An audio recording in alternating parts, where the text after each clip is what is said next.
Ladies and gentlemen, fellow farmers and friends, welcome back to the Misled Farms live stream. We are here once again on Alma, Missouri.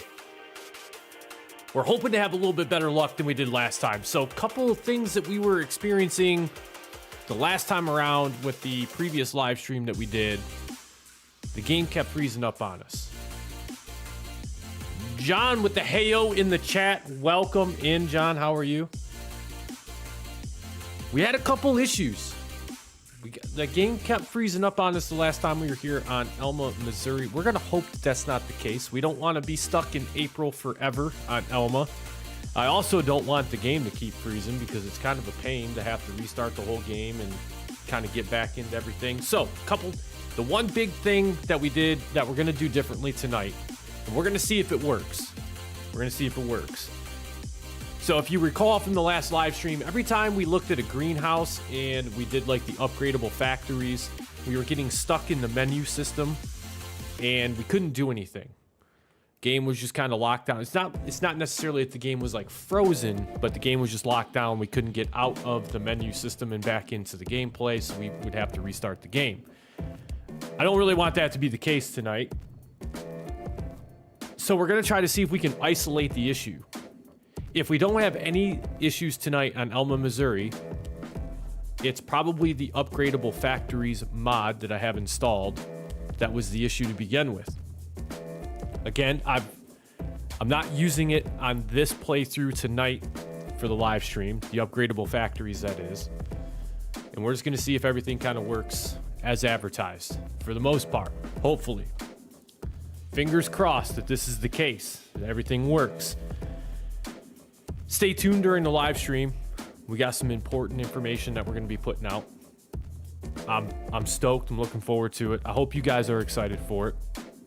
If you were here for the last live stream, you may have an idea of what's coming tonight.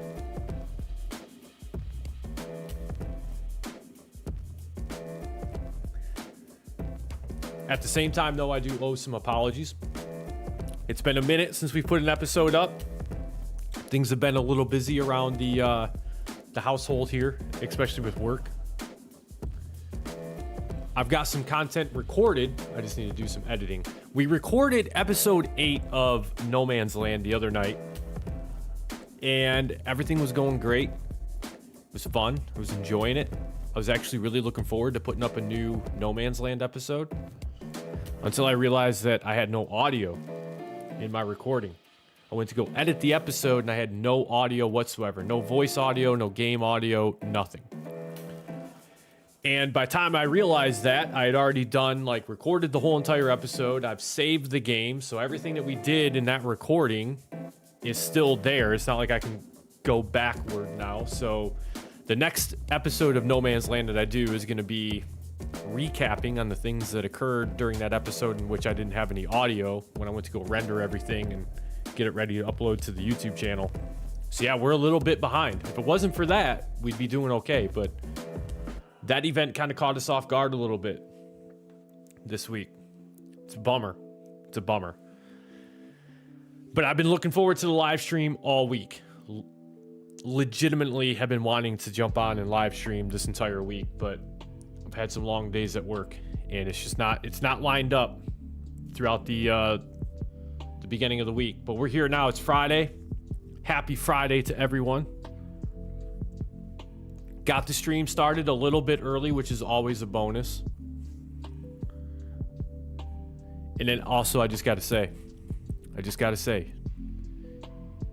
the support's been through the roof. It's unreal. And it's all because of you guys. It's insane. It's absolutely insane. It's way, way, way more than I would have ever expected. I say it every episode. I say it every live stream. But it's facts. It is facts. All right, I'll kill the music here in just a little bit. We need to kind of figure out what it is that we're actually going to be doing in this episode. So let's recap. Where have we been and what are we planning on doing? So we've been working on this pea field. Now, if you recall, This was actually part of the problem. It wasn't the field itself that was part of the problem. It was involved in the chaos of the last live stream where we went through this whole entire field. We limed, we seeded, we fertilized, we put a pea field in, and then the game froze. So we had to restart the game, which meant we had to do all the field work all over again. So if you were here for that, you'll recall we used a little bit of the easy dev mod to help set ourselves up. And then there were areas of the field that we had plowed in. So we had to go back and lime and refertilize all that after the game had frozen and we restarted it. Doc, welcome back. Good evening to you, my friend. Good evening to you. I told myself I wasn't gonna forget that your nickname was Doc, and now I see it's actually your display name. I was like super excited to be like, when I seen you pop up in the chat tonight, I was super excited to be like, Doc, what's going on? Because I was gonna remember.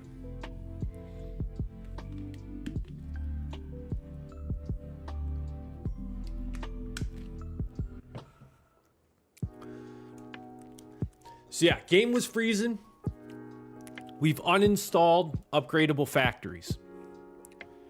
The bummer with that is, removing upgradable factories is when we get into the moment where we can start purchasing production points.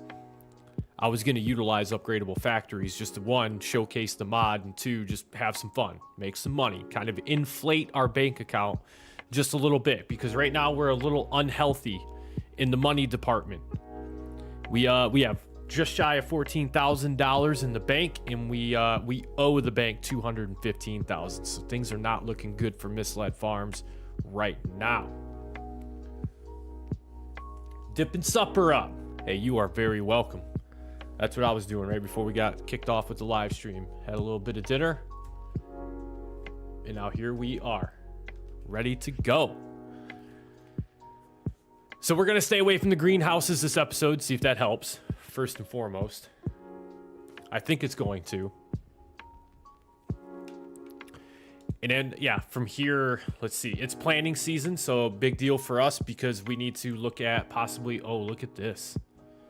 $45,000 baling contract. What else do we have? We don't really have much for fertilizing contracts. It's kind of a bummer. We have a weeding contract, which sounds not fun, so I just don't think we're gonna do that one. This baling contract here doesn't sound too bad. A couple things though that come with that is, can we afford to do the quick bale plus a auto loading bale trailer? That would be a couple of my key concerns. Let's see what we have. So the lizard quick bale, really don't need anything else. I mean, that pretty well stock is good enough. So to lease that, ooh, that's $3,000. That takes us down to 10,000 remaining in the bank. And then we take a look at bale loaders. I mean, we'd easily have enough money. We're all King Slayer. Man, I appreciate you clicking on that so fast. Welcome in, Kingslayer. Glad to have you here for yet another live stream. Have I tried herbicide on a weeding contract? That I have not. I see where you're going with this though, and I like the thought. If you guys agree with my line of thinking here, I think it's worth trying, Doc. And I'm assuming you're suggesting it because you know that it works. If this contract paid out more than just $1,000, I'd absolutely do it. Or if we already owned a sprayer, I would still do it. All right, let's mute some music. Let's get the game audio going here. Oh, you do not. Ooh, maybe it's time to experiment tonight. The Crone mower, John, is one of, man, that thing is absolutely phenomenal. I 100% agree. 100% agree. Love that mower. It makes very quick work of baling contracts. And John, if you weren't here, I think it was 2 live streams ago, we found a baler that does bales and wraps in about 10 seconds flat. And then with an auto-loading bale trailer, it makes like very easy, very quick work of any baling contract. I think because we can afford everything, in the Crone, key piece of information here too is the Crone does swath dropping, so we really don't need to have a windrow. We don't have to tether it. They just want silage bales, so that's good. Yes, it was on the Frankenmuth Farms episode. You're absolutely correct. Yes, it was. I forgot that we did that already. Yeah, that was the episode we did the pink bales. Yep. Yeah, almost a carbon copy, really, because that contract, even on Frankenmuth Farms, gave us the big Crone, and then we did swath dropping with the Crone, then we used the quick bale, and then we did an auto-loading bale trailer. Yeah, absolutely. I like it, though. I say we go ahead and borrow those items. We start the episode off with a little bit of a baling contract, make a quick little... I mean, we're not necessarily going to make $45,000 just because of the fact that we have to lease some additional equipment. But nonetheless, let's take a look. Where on the map are we going? I feel like Field 40 is down in Doc's favorite area. It's down in the southwest corner. This is ideally where we're looking to move to in the future. So the bonus of doing this contract... Oh boy, wow, the steering. A little sensitive on the big Crone here. Big Crone daddy. The bonus of doing a contract on Field 40 is we are now going to receive a discount when we eventually line up to buy that property. That's going to help us out big time. It's going to be nice to have that 5% discount, that's for sure.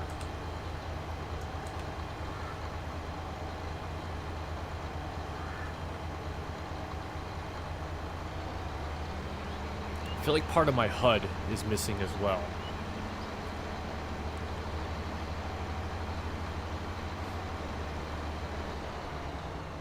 It is. Part of my HUD is missing. What's going on with my HUD now? Why do I feel like it's always something on this game?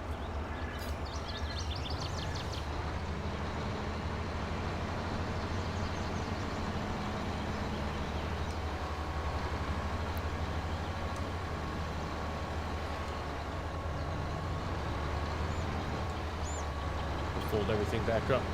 I don't know. When we get over to Field 40, I need to take a look and see what's going on with our HUD, because this is less than favorable.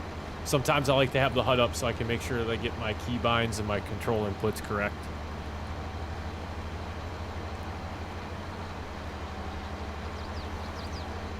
And y'all already know the announcement's coming during the episode. There is an announcement.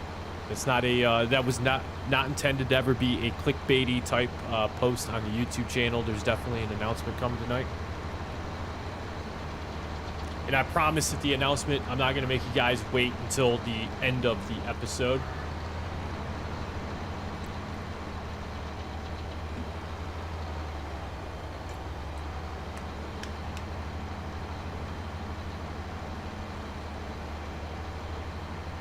I'm going to keep it up. Use the small tractor mod Lizard 620S Turbo and the vanilla Pottinger front mower. I think I know what mower you're talking about. The tractor I'd have to look up. F1 by default. There it is. Man, check it out. I like it. I must have inadvertently hit F1 at some point when I was getting the game loaded up, getting into the map.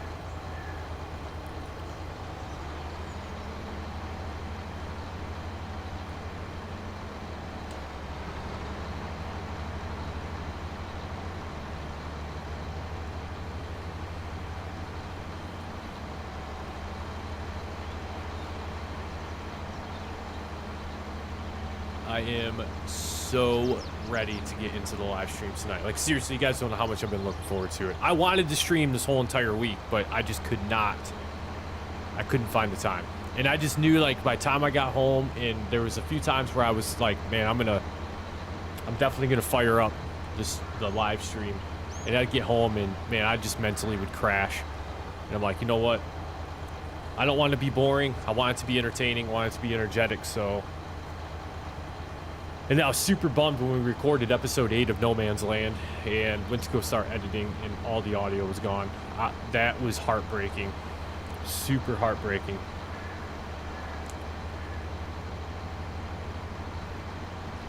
Well, that's what I was saying, John. I'm like, maybe I inadvertently turned it off in my easy dev mod, and that's why I'm not seeing it. But yeah, had you not said F1, I probably would have just struggled through the whole entire episode, or the whole entire live stream tonight. We're trying to figure out why my vehicle HUD wasn't popping up like it should be.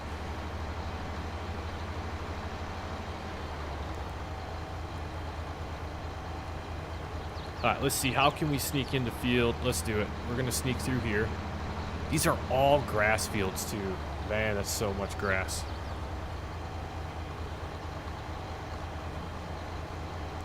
Oh, I hope the big crone daddy can sneak through here. 2 multiplayer maps live now too. Oh damn.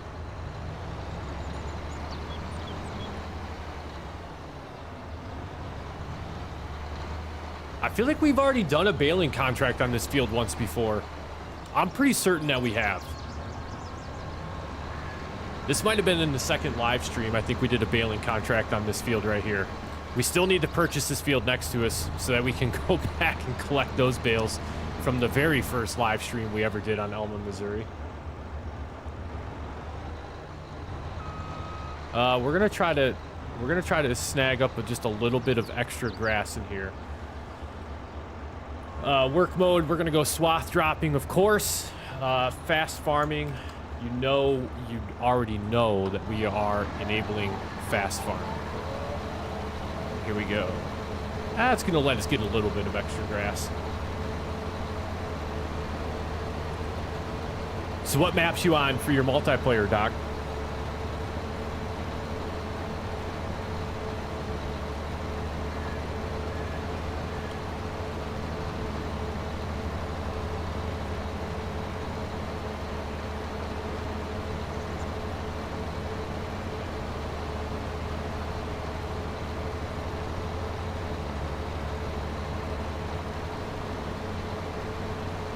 Bucks and Frankenmuth.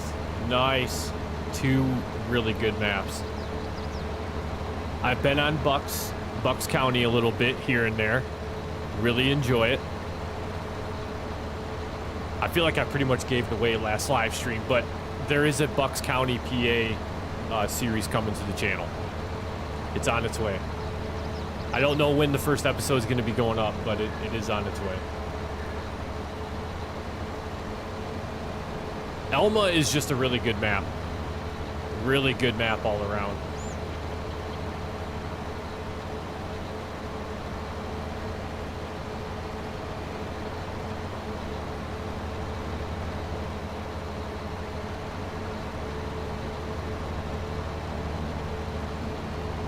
Yeah, I'm super stoked about Bucks County coming to the channel. The map is awesome. Very awesome.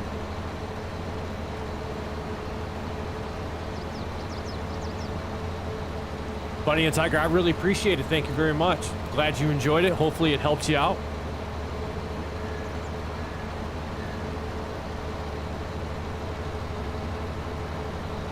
I feel like we just lost all of our working speed. There we go. Maybe we must have been going uphill a little bit. Felt like the crone was struggling there for a minute.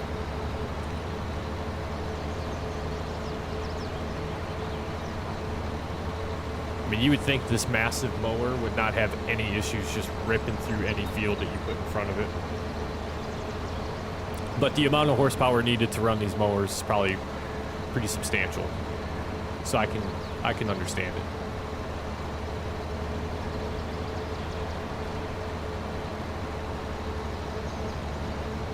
Oh, that's not bad, John. I like that.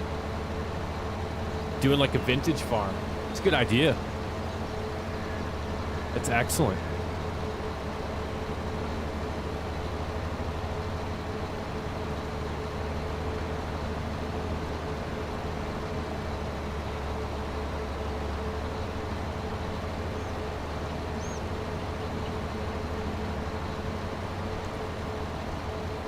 I definitely remember doing this baling contract once before now, with the way that this field is shaped. If I recall, too, we made some pretty good money off of some of the extra bales that we get to turn in and make profits off of.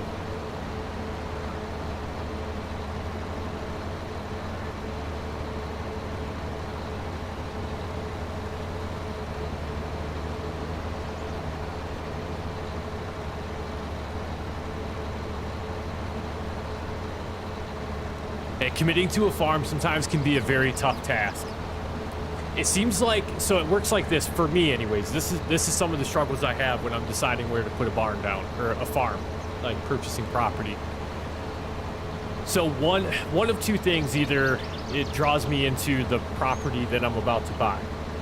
So I either like to buy farms that have a lot of barns already established because that saves me money in the long run, or I like to buy farms that have nice sized fields with crop already in it that I know I'm going to utilize throughout my playthrough.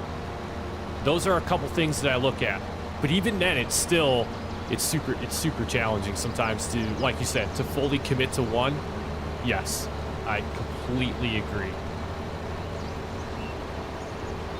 Get out of the way, dear. Lavender, I'll have to make sure I give that a shot. When the series comes out, I'll have to make sure I give that a shot. Cathartic to harvest.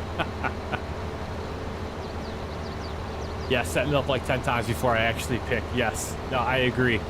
I agree. I've done that where like I'll start an episode, and before I hit record, sometimes what I'll do is I'll actually go into the game and I'll see like what it is that I want to make, like my chore list for that video.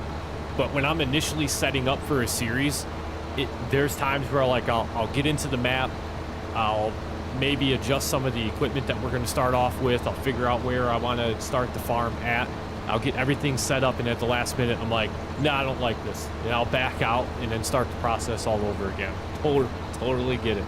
Totally get it.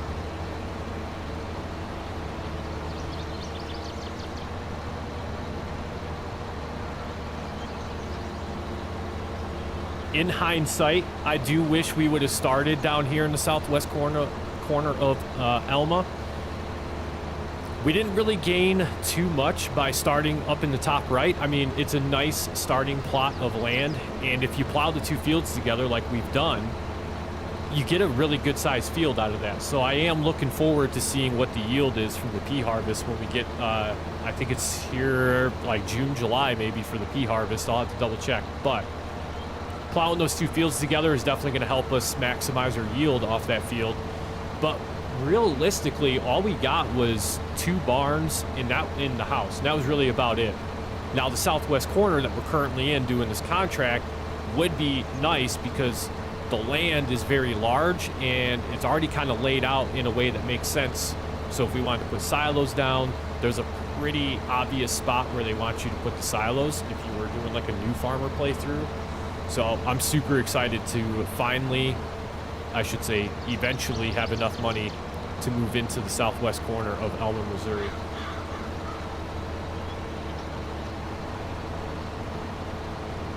To just north of the railroad track. I think I know exactly what field you're talking about. Can go ahead and pull that up. Looks like maybe 23 and 19. It's either 26, 23 or 23 and 19. I'm gonna agree. I think those are some nice fields. Some good field locations.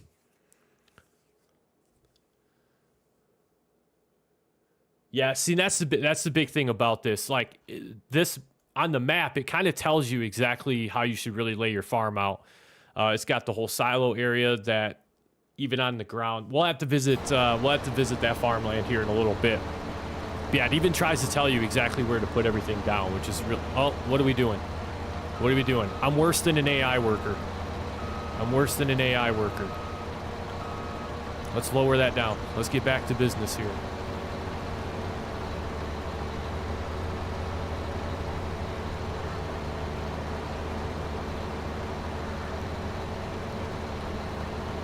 No, I totally agree. So sometimes it's really cool, like when you can get off of the main road to have to get to a farm.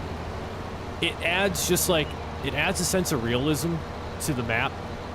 when you have to kind of take like a little 2-track trail through the woods with all of your equipment. And it's the scenic part of the map. And Alma, Missouri is definitely not lacking any sort of scenery. Like, the whole entire map is just gorgeous and just feels really nice when you're playing.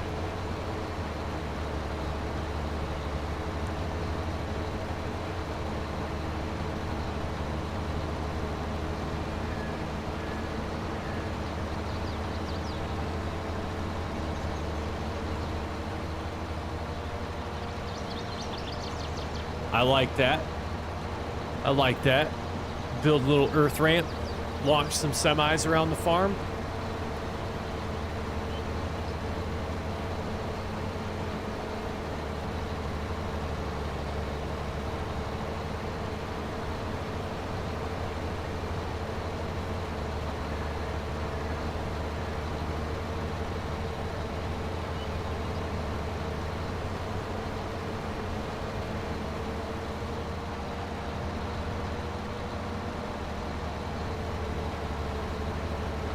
So when I sat down the other night to record the No Man's Land episode, and I've talked about it a little bit on the live stream, perhaps. If I haven't, I think I've mentioned it a few times in a couple of the Frankenmuth Farms episodes. So No Man's Land is one of the very first series I started on the channel. And I was pretty excited to sit down and record an episode 4, because like I said, it's been a little bit. Episode 7 was dropped, I think, probably just over a week ago now, if not maybe a little bit longer.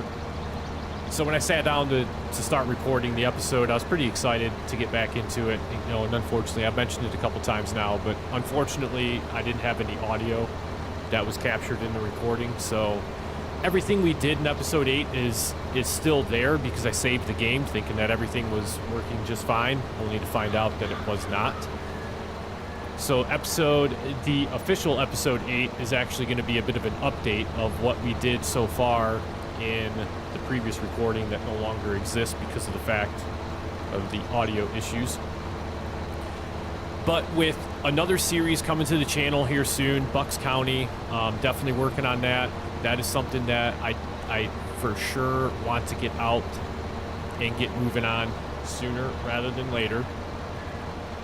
But at the same point, I don't know how much more we're really going to do for No Man's Land, and that's not to say that the series is going to go away. I think what we're going to try to do is get to about maybe 12 or 15 episodes, and then probably start focusing on wrapping up, I shouldn't say wrap up, but continue focusing on Frankenmuth Farms, try to reach our end state with Frankenmuth Farms, and at which point Bucks County is definitely going to be hitting the lineup on the channel.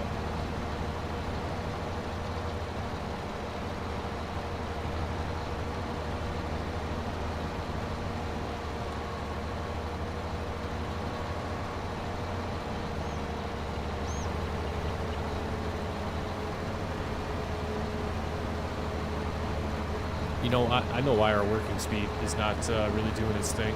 It's because this is a contract piece of equipment. We didn't actually lease it, so we didn't get the ability to up the working speed.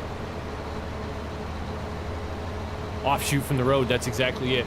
Elm Creek, yes. I definitely feel like they built Elm Creek to be the, like, farming simulator intro map. Which is not necessarily a bad thing. I think to learn the basics of the game, Elm Creek does that for you. It really helps with just understanding the basics until you get into like different style maps or even mods, maps that you would find in the mod hub or downloadable content that have all these different types of productions. And then like forestry maps is a whole nother thing.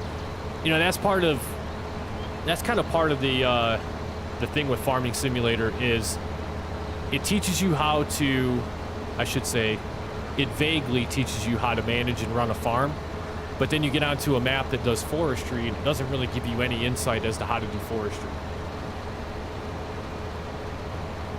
We were talking last live stream about some things that's on our wish list for Farming Simulator 25 when the next installment of the game comes out. And a more robust introduction to the game was on that list. Like, if you're someone new who just like picks up Farming Simulator. Let's say, I think it's somebody mentioned that it comes out in a 3-year cycle. So let's say the next Farming Simulator is Farm Sim 25. I think when new players get on that game who have never played Farming Sim ever before in their life, I think the introduction should be as detailed as possible. It shouldn't just be, hey, here's how you use this piece of equipment on your field. Like, here's how you harvest a field. Here's a cultivator. Here's a seeder. Here's a plow. Okay, hey, good luck. Because there's so much more to the game. There's production points. There's animals, husbandries, and all that kind of good stuff. And then also your sell points. And certain pieces of equipment on this game are really not self-explanatory on how to utilize. Jack Crotty, what's up? What's going on? Welcome to the live stream.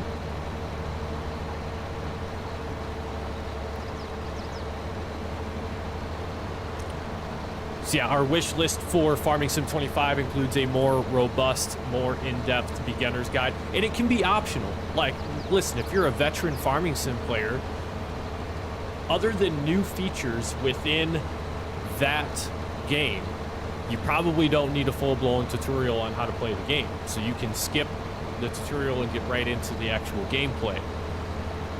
But again, if you're someone who's never played before and suddenly like this just lands on your, I don't know, Xbox Game Pass and you're like, I want to try it out for free, see what I think of it. The initial experience that new players have with the game is ultimately going to determine whether or not they return to the game and continue playing it. So I think if again, if you do the work up front to teach new players how to play the game thoroughly, then you're going to have a customer that keeps coming back to the game and keeps wanting to play the game.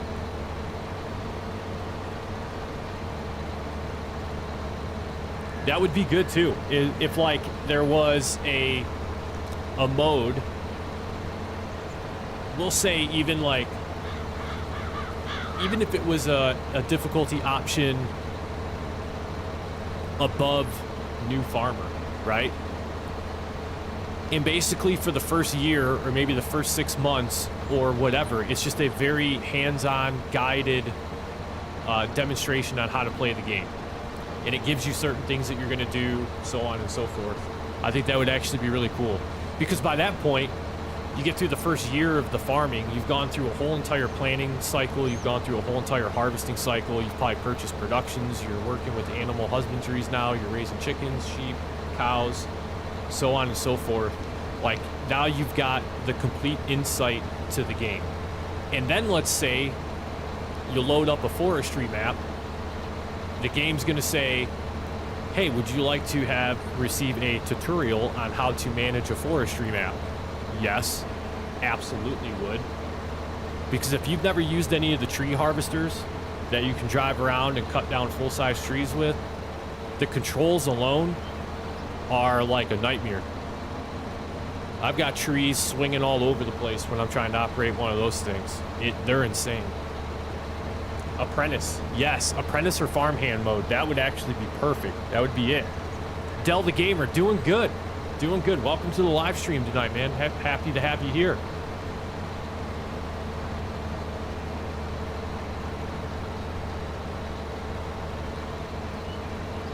Yeah, the actual, yes, exactly, Bunny. The stuff that you do to like work your farm is not challenging. The things that are challenging is managing productions in your animals. I'll never forget the first time I ever tried to make TMR on my own with a mixing wagon in this game.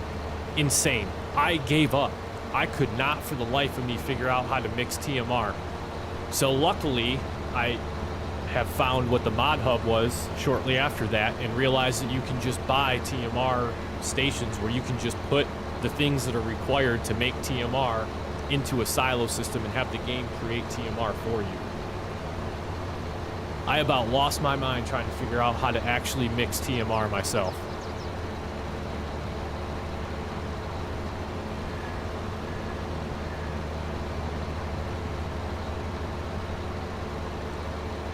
Hey, there's no shit. This game is definitely overwhelming. I'm not gonna lie. When I first started playing the game, I had no idea what I was doing. I had to search up like farming simulator for beginners, just to learn how to do even some of the basic things in the game. It was insane. But once I understood, like once I started to learn, I couldn't stop playing. Like I've always enjoyed playing the game, even outside of making YouTube content based off the game. I've always enjoyed playing the game. It's a lot of fun. Once you get everything kind of under control, it's a lot of fun.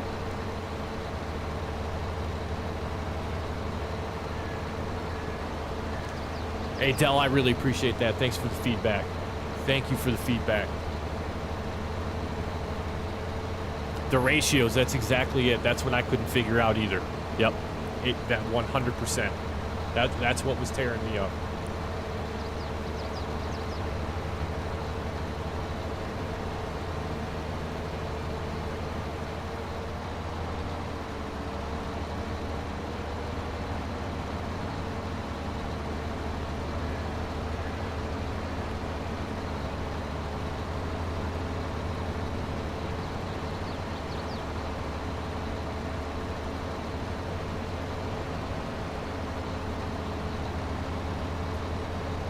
And making content for this game is actually a lot of fun.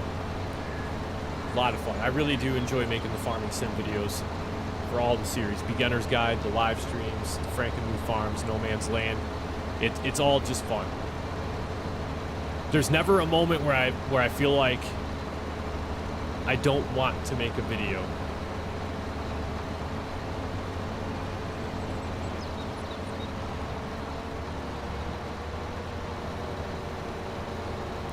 Mods are such a game changer.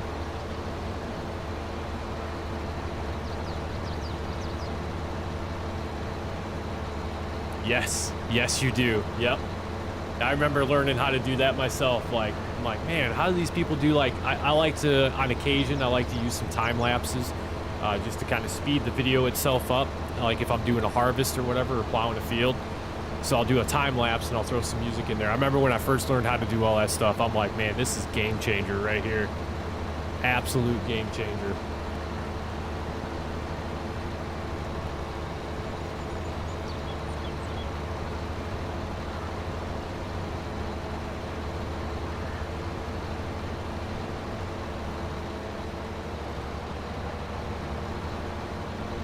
But when I first learned about mods in this game, Bunny, to your point, I mean, changed my whole outlook on this whole entire game. I'm like, what do you mean I don't have to go 6 miles an hour to plow a field? You mean I can actually go faster? Sign me up.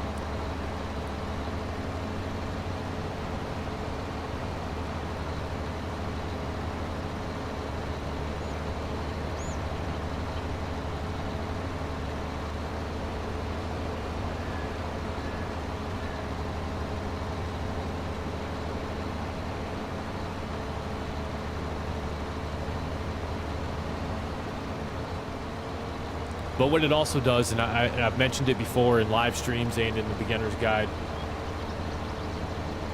the game, there's so many different ways you can play the game, even without mods. There's so many different ways you can play the game. If you want to just be a dairy farmer, you can just be a dairy farmer and do the things that you need to be a successful dairy farmer. If you just want to raise chickens, you can raise chickens. If you want to farm fields, you can farm fields. Mods are just another way to play the game in a way that is entertaining and fun for you. And I think that's the most important thing about farming simulators, coming up with ways to play the game that's fun for you.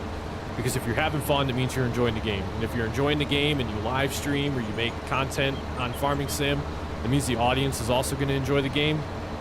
And you never know, like, when you're going to put something out or you're going to be on a live stream and you're going to teach somebody something about the game.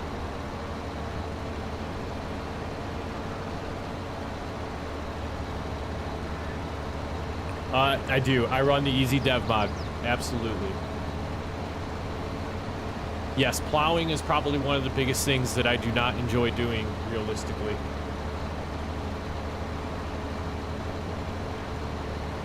Yeah, you can absolutely personalize the experience. Absolutely. I mean, and now too, like it was mentioned before, like doing the vintage farm, right? Like, that's just another way that you can play the game. Is you don't even have to have all the latest and greatest tractors that are out there. Like you can literally download old school tractors off the Farming Simulator mod hub, and you could absolutely just run a vintage farm with some lower horsepower, old school tractors.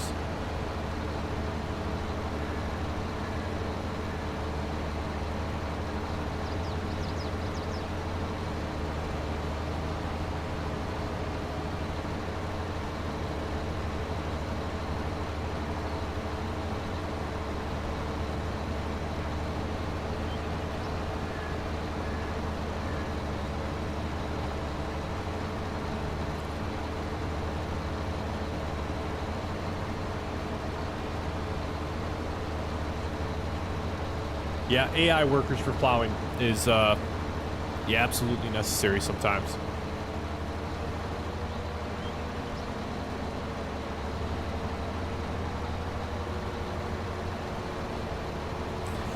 I hear you. I hear you. Yeah, plowing can be very monotonous, very mundane, very boring sometimes. Oh, I got you, Del. I got you. So some other things, because we got some new faces in the chat tonight. So the other, I think it was like 2 live streams ago, you know, we were talking about a wish list for Farming Simulator 25. So we've talked about the more robust tutorial system, maybe even introducing a difficulty that guides you through the first 6 months or a year of farming, and gets you exposed to, you know, running production points, having animal pens, stuff like that. Definitely feel like Farming Sim 25 could use that. Concise Leaf, hi, how are you? Welcome into the live stream tonight.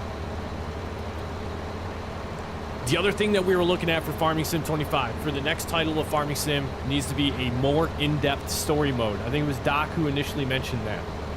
But having an actual story mode where maybe your farm was, I don't know, repossessed by the bank, and you have to make a certain amount of money within a certain amount of years to pay the bank back in order to get that farm back. But along the way, you unlock certain pieces or parts of the farm that was repossessed by the bank, or just some general story mode to begin with, based off the difficulty settings that you have selected, such as new farmer compared to a start from scratch difficulty setting. I think if you had a story mode, it adds, we talked about the other night, it adds immersion to the game. It really kind of draws you in and gives you a little bit more of that replay value. I think that would be super cool if they added something like that.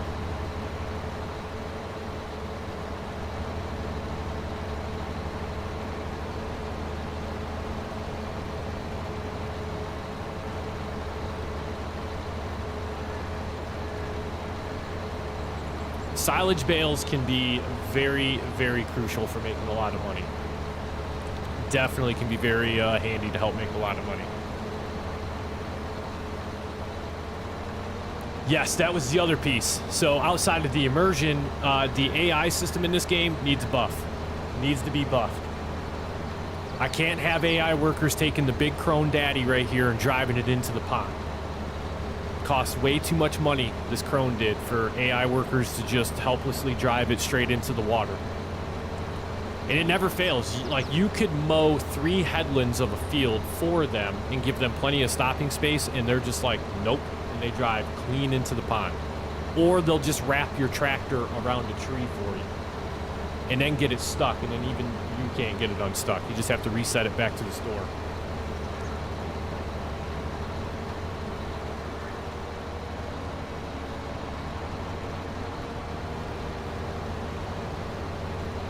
I've even noticed with course play enabled, AI workers still aren't immune to making mistakes. See, I think the AI system, definitely, we talked about that too. The AI system needs a buff. They need to actually have a little bit more artificial intelligence.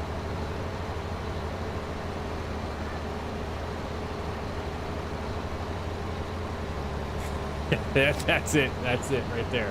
I may have inadvertently deleted a tractor one time with the delete objects enabled. The hand mower, I've seen that. There's even a scythe. There's a scythe out there for mowing grass. That's insane. It's insane. One of these times we should harvest field 40 with a scythe. Be a 24-hour, 48-hour live stream just trying to get field 40 cut all the way. It'd be 2 straight days of just trying to cut this field before we can even think about baling it.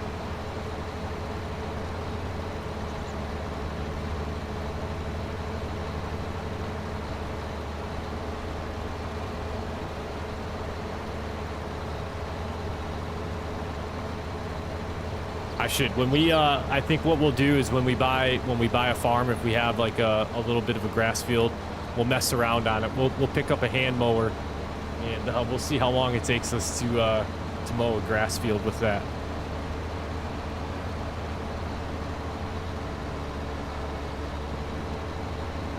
I've seen Farmers Dynasty, but I've never tried it.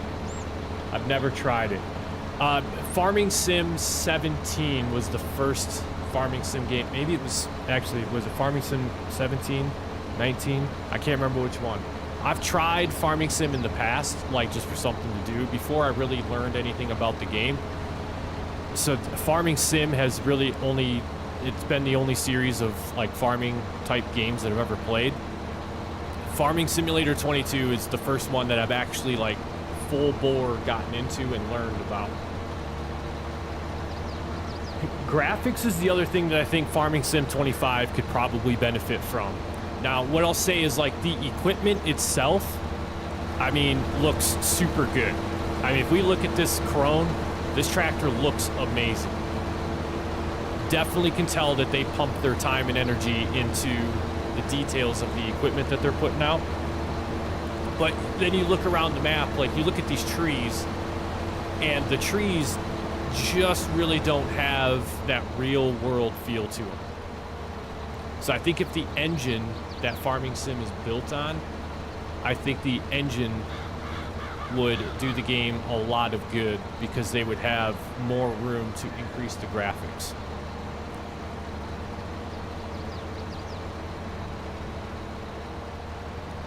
All right, we are almost done. Crops are definitely laughable. I will agree. Black River map, it comes with so much stuff to start with. Lots of kit and a big pile of lime as well. I have not. I'll have to check that one out. Corn looks pathetic. I'll absolutely agree with that.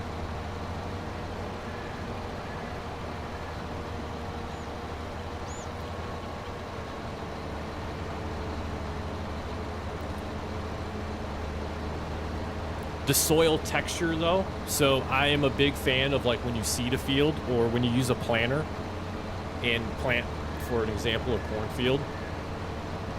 I love the way the soil texture looks after you use a planter or a seeder. Looks very good. Looks very good.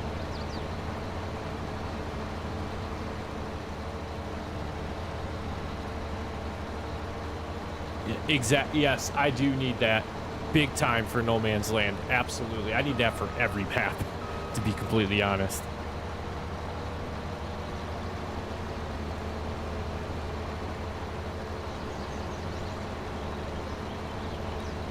I'm going to mow a little extra grass here. Try to squeeze a few extra bales out of this contract that we can make some money off of.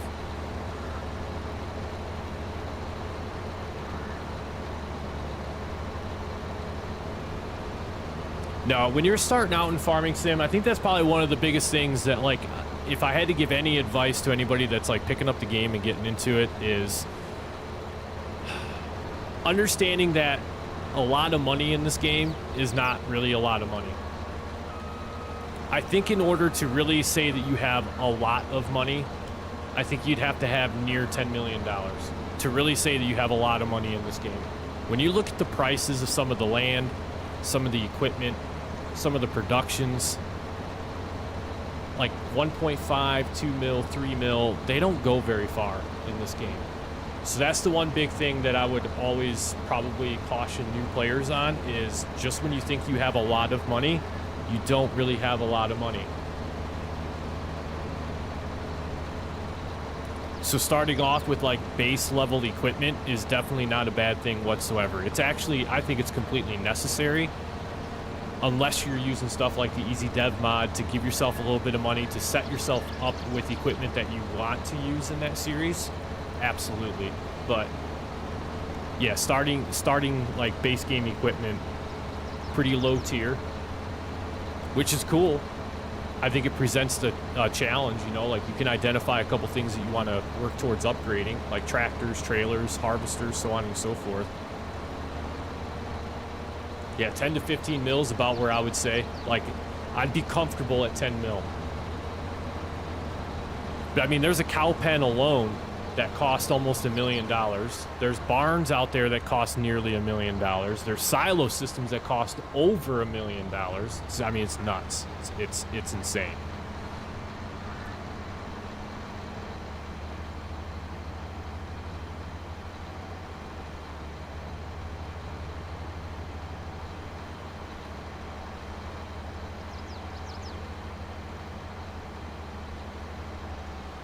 Some of the European maps are absolutely, like, they're amazing. Like, some of the maps that people have on here that they make and release for part of downloadable content from the mod hub, awesome. Just awesome.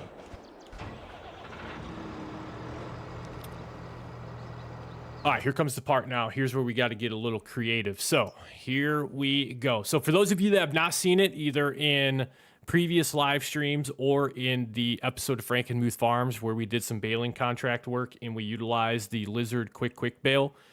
If you've never seen this before, it's going to blow your mind. You're going to love it. You're going to want it. I'm telling you right now, this is a game changer when it comes to baling contracts. I'm not even going to tweak anything on it. It's everything that we need it to be, except for the foil color. I might change the foil color. We did pink in Frankenmuth Farms. Maybe we go with purple.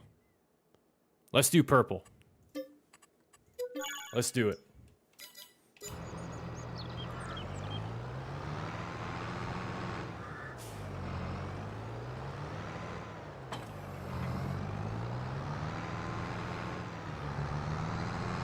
I'd say saving 50 million that's a good goal. It's a good goal. Because even if you don't get to 50 million, say you get to like 20 million. I mean, you've still done, if your farm is constantly making you money and you're making more than you're spending per month, then you've pretty much got it figured out. I mean, outside of buying additional farmland and pumping resources into managing that farm or buying more animal husbandries, I'd say if your farm is making you money in the long run, you're doing pretty good. It's pretty close to 900K. Yeah, pretty close. It's like 700 something thousand dollars. Let's take a peek. Yeah, it's insane. Like some of this stuff is just through the roof. Yeah, 847. So yeah, might as well say 900K. 900K. You can make 1.5 mil and blow it on one cotton harvester in a matter of mere seconds.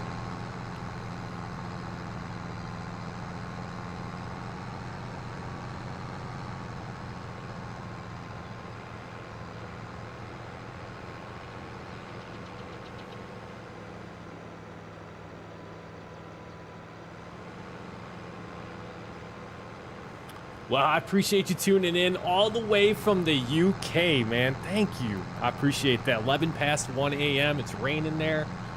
The rain's a bummer. Rain's a bummer. But I appreciate you staying with us through the live stream tonight.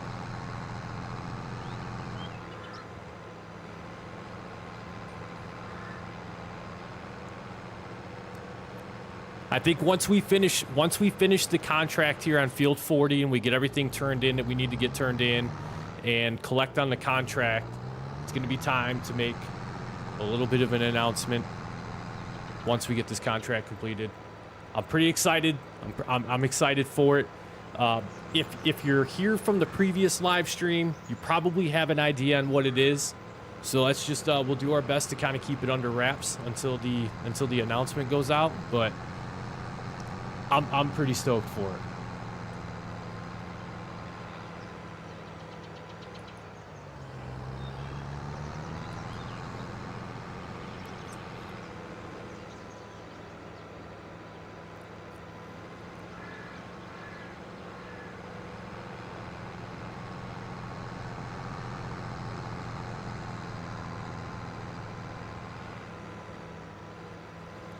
I really appreciate it. Yeah, we are cruising towards the base level requirements for YouTube partnership. Matter of fact, I think the only thing we have left to accomplish is the subscriber count, which is continuously going up, which I can't thank everyone enough for all the support on the channel. It's awesome to hear how much you guys really enjoy the content. The last thing I always think before, like, I upload a video or while I'm editing a video is, man, I really hope people enjoy watching this. And so to hear the feedback and I try to respond to as many comments as I possibly can. Even if it's like a critique of the episode or, hey, I didn't like that you did this, I always try to respond to those and take everyone's point of view into consideration for what we're doing here on Misled Farms. And it's pretty nice too, because sometimes I get stuff mentioned to me that I would have never even have thought about. So having the feedback is pretty awesome. This baler, yeah, absolutely it was like a kid at Christmas. This thing was epic. Blew my mind when I first utilized this thing. Yeah, if you don't have this installed, you're gonna want to have it installed here soon. Like, this thing is nuts. Absolutely insane. I want you to think about real quick, like, what the average speed of a bale wrapper is, and then watch this one. Yeah, it's nuts. It's insane. There goes one bale already. And I think it also has an extended pickup in the front. So even though the pickup is pretty standard size, I can veer off this path, and you can see it's still picking it up. So it's got a little bit of a buffer zone in there. In the event you get a little off the swath a little bit, you don't have to worry about missing all this grass, which is a pretty nice addition to this. The only thing I've ever noticed with this baler, and it's a very, very minor thing that I've noticed, but you can see on occasion it does miss small little patches of grass as you're cruising around the field. The trade-off for what you're getting, though, for how fast we can bale and wrap all of this, I'm okay with missing little bits of grass here and there, for sure. And it makes me feel a little bit more comfortable with doing some first-person farming.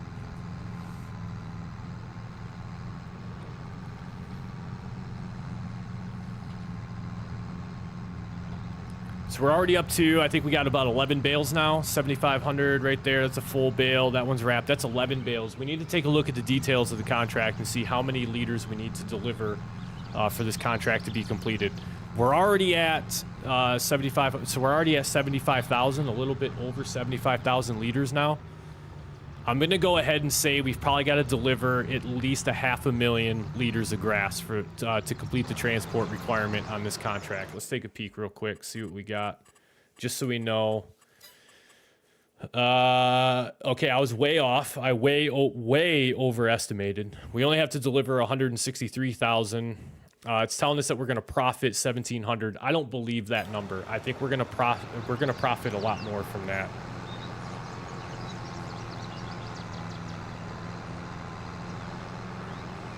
Yeah, this thing's insane. This thing is insane. This is what keeps me, like, interested in doing baling contracts right here, is this baler alone. Otherwise, I probably wouldn't give baling contracts the time of day, because they are very slow and very monotonous.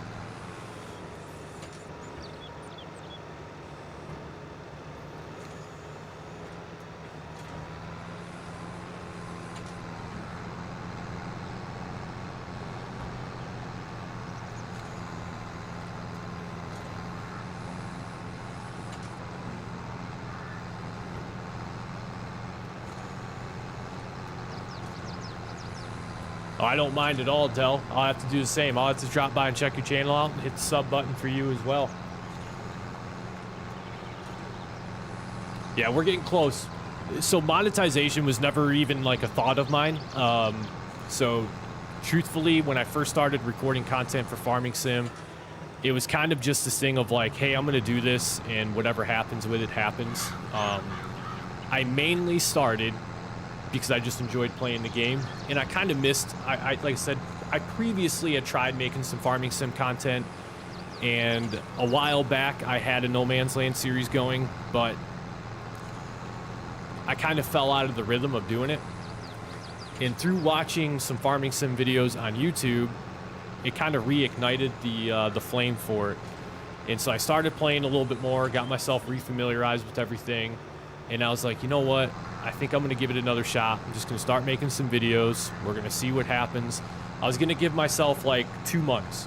I was going to make videos for 2 months. I had some goals set for like sub counts and stuff like that. And I remember telling myself at the beginning, I'm like, okay, if we have 100 subs in the first 2 months, I'll continue making videos and see where we go from there. And then I'll also start live streaming again on YouTube. And at first, when I was getting started, like, yeah, some views were trickling in here and there, and the numbers were relatively decent.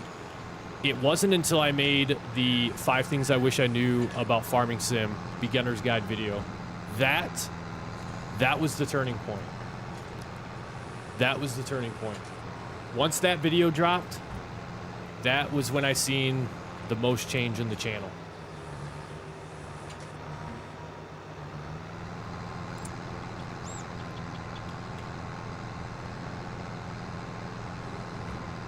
But it's been a lot of fun. I mean, the amount of subs we have right now, I just enjoy it. And I think that's the biggest thing. As long as you enjoy making the videos and you enjoy playing the game, and it shows in your videos and it shows in if you end up getting into the live streaming aspect of it, I think that's a lot of what people enjoy too, is watching someone who is enthusiastic about the game and is having a good time playing it at the same time that they can still talk about different aspects of the game, give out some techniques and some pointers. Black River. I'm going to have to check that one out. I'm going to have to look that map up and take a peek at that one.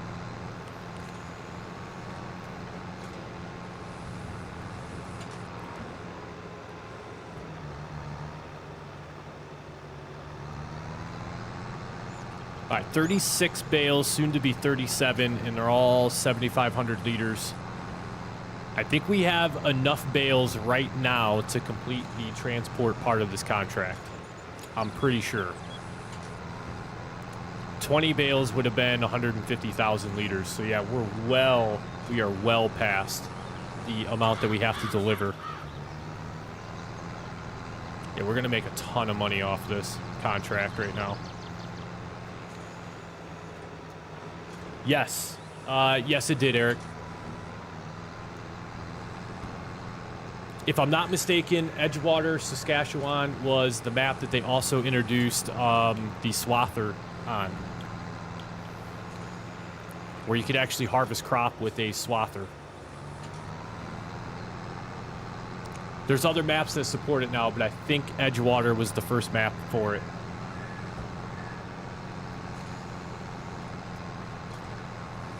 And I'll say too, Dell, I see, like, dude, hang in there, man, and just keep doing it.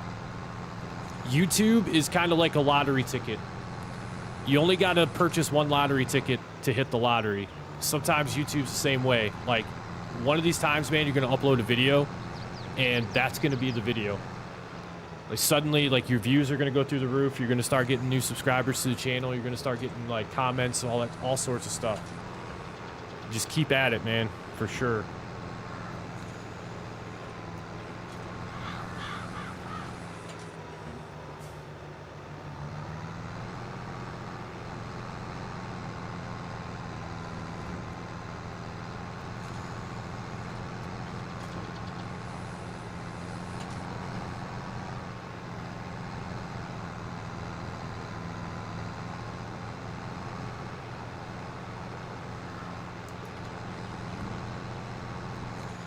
I just realized I didn't have fast farming enabled. Oh boy. Oh no.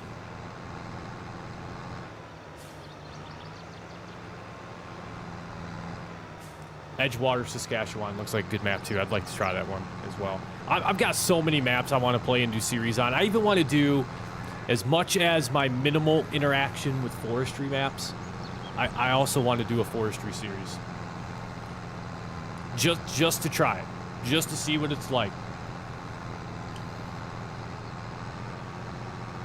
I know some people, it's like completely 50-50 on doing forestry maps. Some people love it, and some people are like, absolutely not.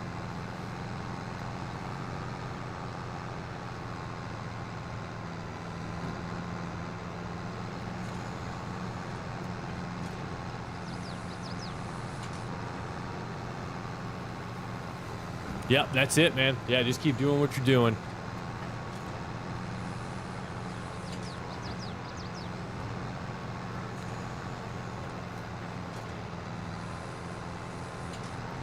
Yeah, from what I've seen of Edgewater, it definitely does have a little bit of like North American vibes to it, even though it's based out of Canada.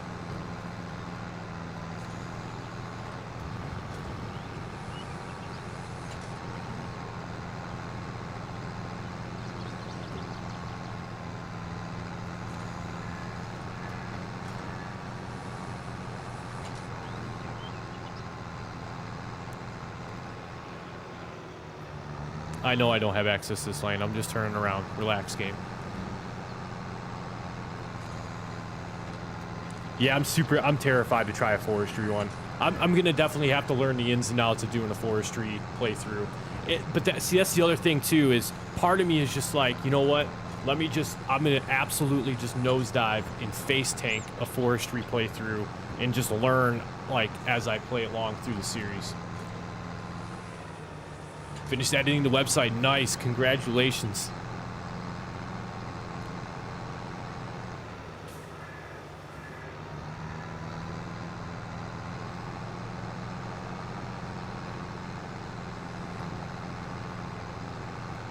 That is awesome.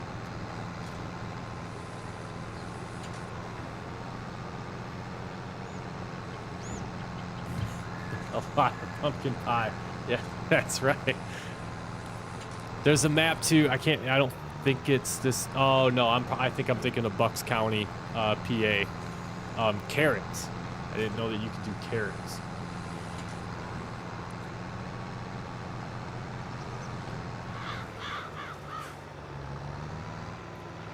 Yeah, I'm intimidated by doing forestry just because one, it's a very. I feel like it would be very repetitive.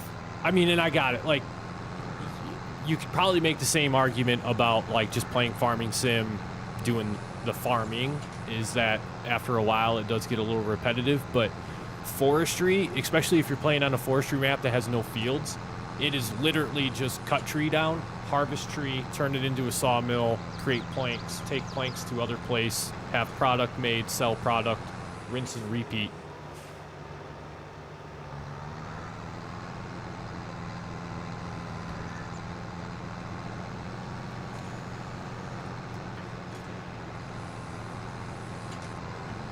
Valley Spring map. All you can use is small equipment. The roads are so tight. I feel like there was another European style map I played where the roads were super tight. Which one was that? I immediately want to say Kelmsden, but I don't think that was it.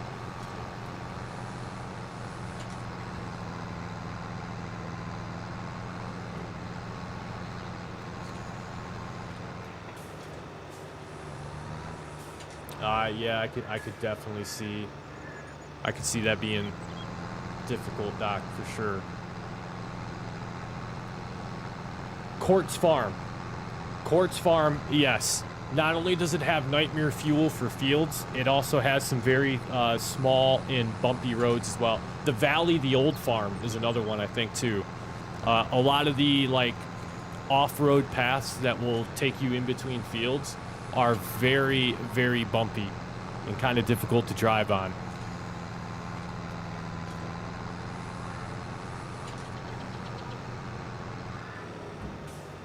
Yes, sometimes you do.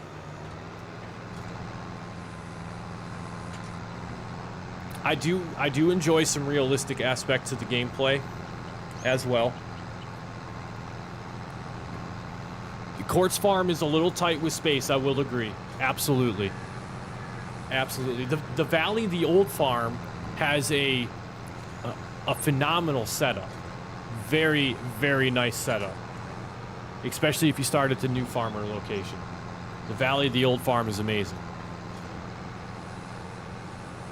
Yeah, the tight roads are painful. The tight roads are painful. Especially like even if you're trying to transport a harvester with your header trailer attached to it, when the harvester barely fits on the road, things are a little tiny. Like that's too tight. It almost forces you to play with traffic turned off. It's almost like the map is unplayable unless you turn traffic off.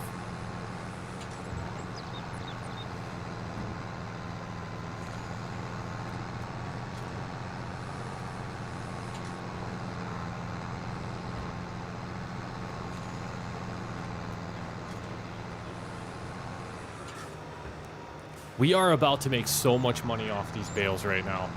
We have 79 bales, soon to be 80. 7,500 liters. So if we manage, which we will, we're easily going to hit 100 bales. So 100 bales is 750,000 liters of silage that we're going to deliver in total. We only have to deliver 163,000 liters. So we're basically going to bank on the remaining 500,000. The thing is, we got to think about, do we want to take these bales and just store them at our farm? Not all of them, but I think we turn a few extras in for some money. But do we also take some back to the farm and store them?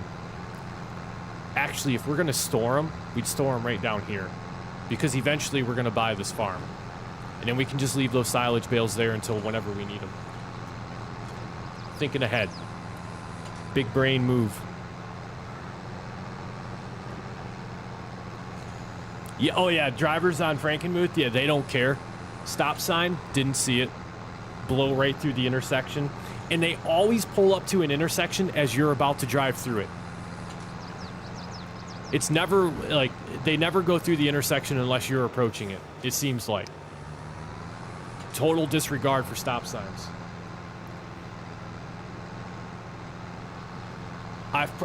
Yes, Dell, I have probably carried many attractors around the map with super strength as well. Especially if the AI have done me the favor of wrapping my tractor around a tree.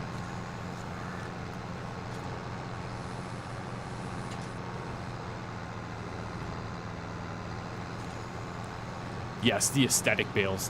I love that on this map. Big fan. They absolutely do. Yeah, there's no in between. There's no in between. They're either the most cautious drivers in the world or they're the most reckless drivers in the world. It's one or the other. They will impale the side of your tractor and send you rolling 6 times and then honk at you because you were in their way as they were doing 75 mile an hour in a school zone. Baling is very lucrative in this game. Very, very lucrative. Will agree with that statement. And grass fields are the most simplistic, easy things to manage.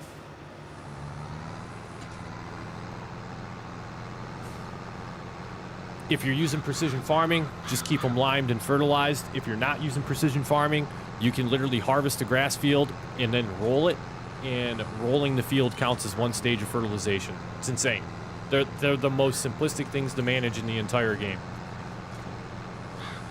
And then if you own the necessary equipment to do, like, to take care of your grass field, such as mowers, balers, bale loaders, rollers and stuff like that, yeah, I mean, you could pretty much make a living in farming sim just doing baling off your own grass field.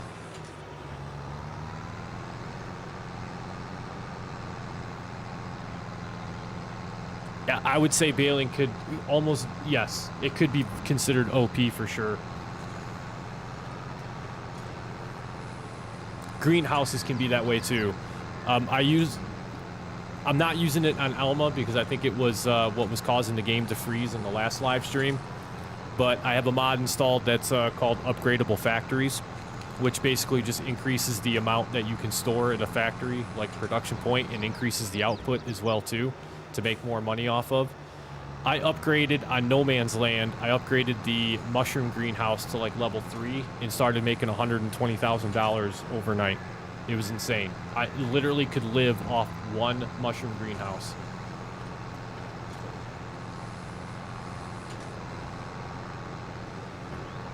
That is awesome. Yeah, Doc, I'm definitely have to check that out sometime.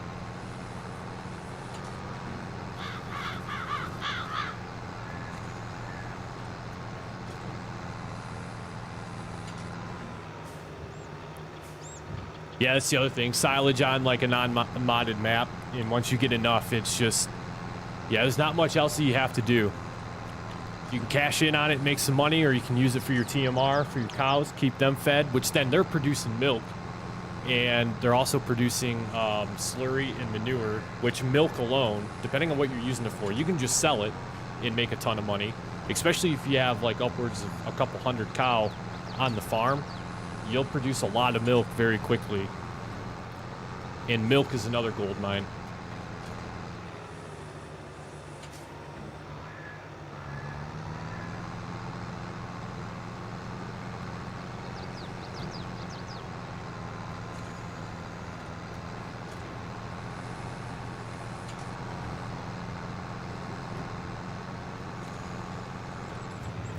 I have noticed that. I have noticed that. They won't stop for me, though. Not a care in the world. Yeah, the smallest thing will get into, like, the AI worker's way. Like, I could be standing across the map from them, and then suddenly it'll be like, AI worker B has object in their way. And it's like, are you serious? The AIs just are friendly to other AI.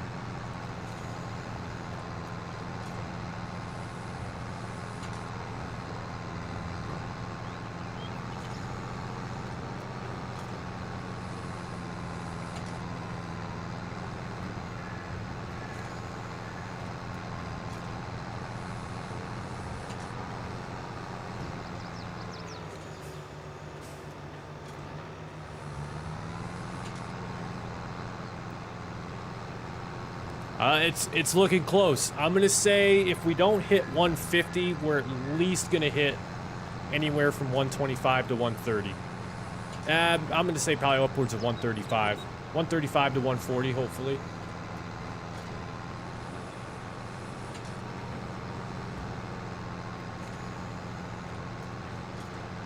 Yeah, this field is massive, and then that little sliver that's on the other side of the tree line over here, you kind of forget that you have bales over there after a while. And then we also, I think we got all the bales all the way over to our left side. I think we got all of that baled up over there as well too. So looks like 2 more passes after this one, and we'll have all the bales done. We'll do a lap around the field just to make sure that we have everything. Small pieces of grass like what we see coming up here out our left, I'm not concerned about those. But we made pretty quick work of this field. Oh, it's all good. No, I forget the same things. If I've been working on one field for so long, I'll forget what I've already done and what I still need to do.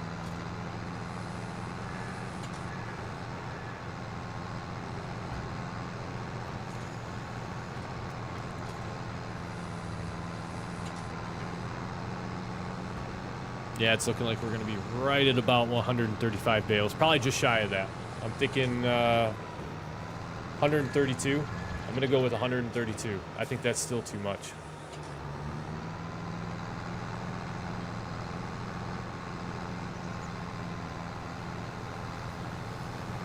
It's going to be 131.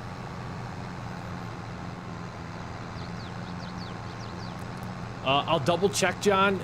We had some hiccups with that field in the last live stream. I'll double check though. You might be right. We might actually still have to lime and fertilize it.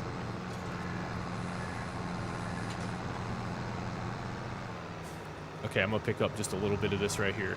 I want to try to see if we can get one more full bale off this field. Give us 131. It's gonna be very, very, very, very close. We need 15% more. Are you serious right now? Don't do this to me. Don't do this to me.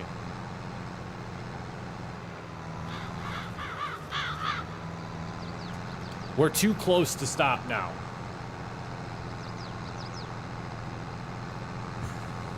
All right, John. Got jokes, I see. Oh, I was terrified last live stream. I was like, I had no idea what was going on. I'm like, why is the game freezing? We've done all this work. I really don't want to reset all of this whole process. We didn't do this side of the field yet. Oh, yeah, we're easily going to get 135 bales.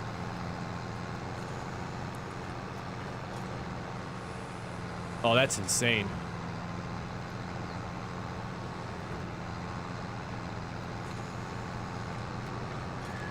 $151. Nice. I even tried to cheat a little bit and cut some of the meadow grass, but I don't think we're gonna get 150. 136, 137-ish maybe.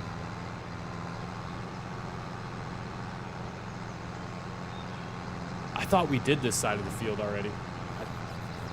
It is absolutely Christmas. See what I was saying though? I'll completely forget where we've already been and where we still need to go. It is going on at 9 p.m. for me in about 20 minutes.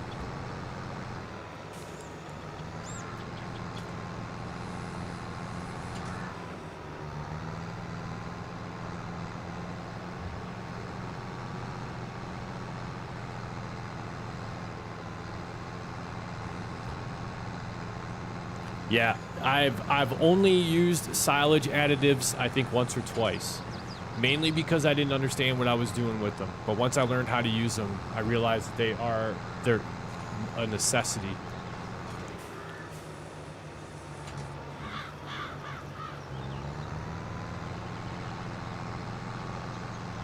Uh, 141 maybe?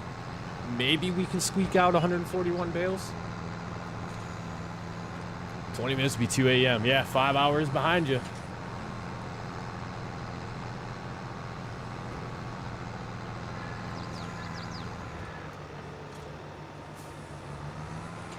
We are not going to get 141 bales, but we will get 140. So that's not bad. That's not bad. All right. I'm not going to cheat and autofill the baler with another bale, so we will, we'll just go ahead and we'll turn this back in. I am, however, going to absolutely cheat the delivery of our bale trailer, though.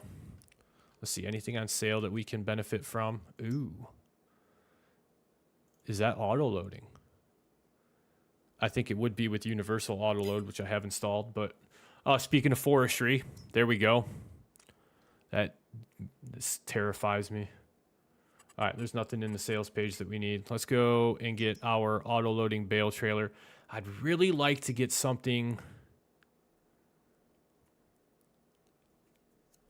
I feel like if there was a... Well, we'll just go with this one. This holds 32 bales. We have 140 bales, so we'll have to make, what, about 5 trips? Just shy of 5 trips. And we are going to lease that. Don't buy it. I know I don't have enough money. I didn't mean to try to buy the trailer. I just was trying to exit out of the menu.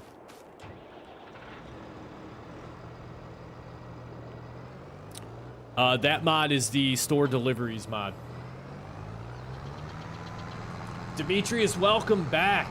How is it going? Yeah, store delivery mods is another one that is like a must-have.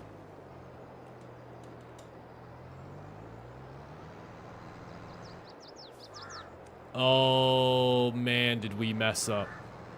Oh, did we mess up big time? Dang it. Dang it, dang it, dang it. Hang on. Maybe I can fix this. Maybe I can fix this.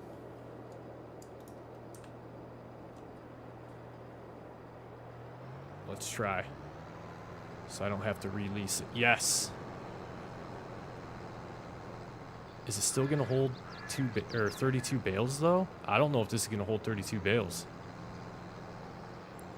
So when I leased the piece of equipment, I forgot to turn auto load to yes. But because I have universal auto load installed as a mod, we can still do this. I just don't think we're going to be able to pick up 32 bales this way. We'll see how high the game lets us stack them on the trailer, but I don't have confidence that we're going to get the full 32.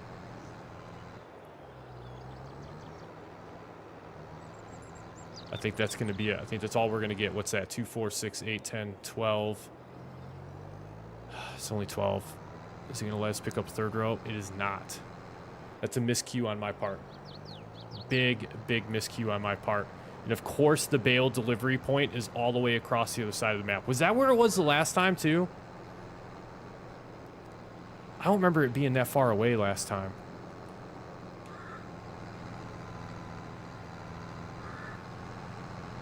Yes. Yeah, the delivery fee is a nice addition to that. Otherwise, that could get a little out of hand. I had my farm in Iowa producing pretty well. Nice, Demetrius. Congrats on that. Is that the Stone Valley map for Iowa? I think it's called Stone Valley or something like that.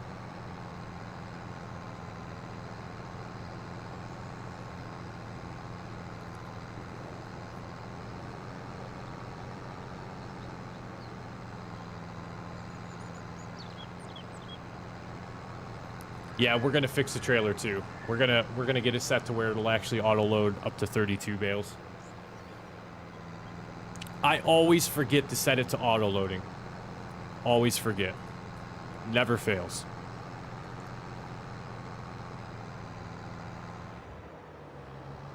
Matter of fact, I might be able to fix this. I don't want to cut open bale. No. No, stop. No, I do not. Stop it. I do not want to cut open the bale. All I want to do is open this up. That's exactly what I wanted to do. It's not going to allow me to customize it. Of course you're not. Thank you. Iowa Plains. Okay, I think I have seen that one.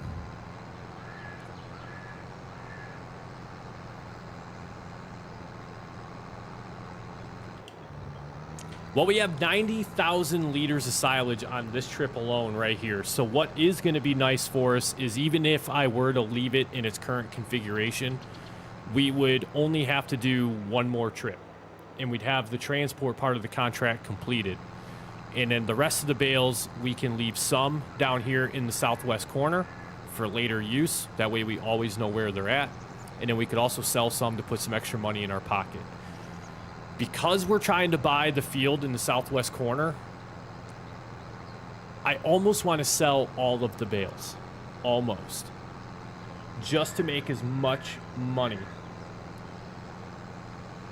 This map here, Dell, is Alma, Missouri. Yes. Yes, I have it at 0.5 right now just to kind of maximize what we can do each day. I'll probably end up bumping it up here throughout the stream. Yeah, sometimes if I'm taking on larger contracts and there's some other stuff that I'd like to get done too, I'll dial the time multiplier back just a little bit. It's actually on 0.5 from last live stream. I had to correct some errors that we were getting during the live stream, so I bumped the time limit down just so the days wouldn't get away from us. But I could probably even bump it up to 3 times multiplier, and we would that would still give us plenty of time to do what we need to do.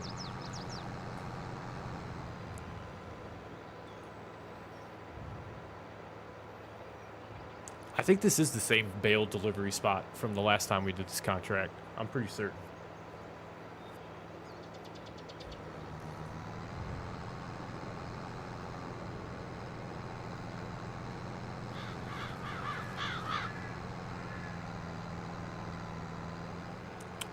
Peak sale time. That's actually a good question. When is the peak sale time? Let's take a look. Silage. January. January's peak sale time. And then, I mean, grass alone doesn't really sell for much of anything. So yeah, December, January time frame is going to be our best time of the year to sell off some silage.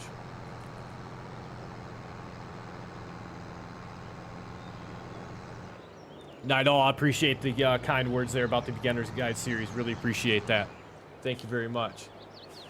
The map we're currently on is actually pretty big size. I mean, probably not any larger than most of the maps in Farming Sim, but it's a pretty nice size map. What I really like about it is they maximized the map with fields. They kind of kept some of your productions out of the way, and then they have the primary like town of Alma, which is based on a real world location. They have the primary town here, and then for the most part, the rest of the map is fields, which I do really enjoy that aspect of this map. Now I need to figure out how we're actually going to unload these bales. Maybe we can just drive up here and automatically unload them. Nope. Not looking good. Okay. So here's what we need to do. There we go. And away go the bales. 15% What? 15% transported? That doesn't sound right. I was on the wrong baling contract.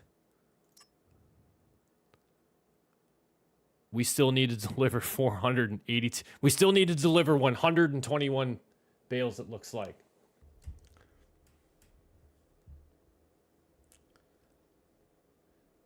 I say go for it, Del. Start from scratch it's not as bad as what people think it is.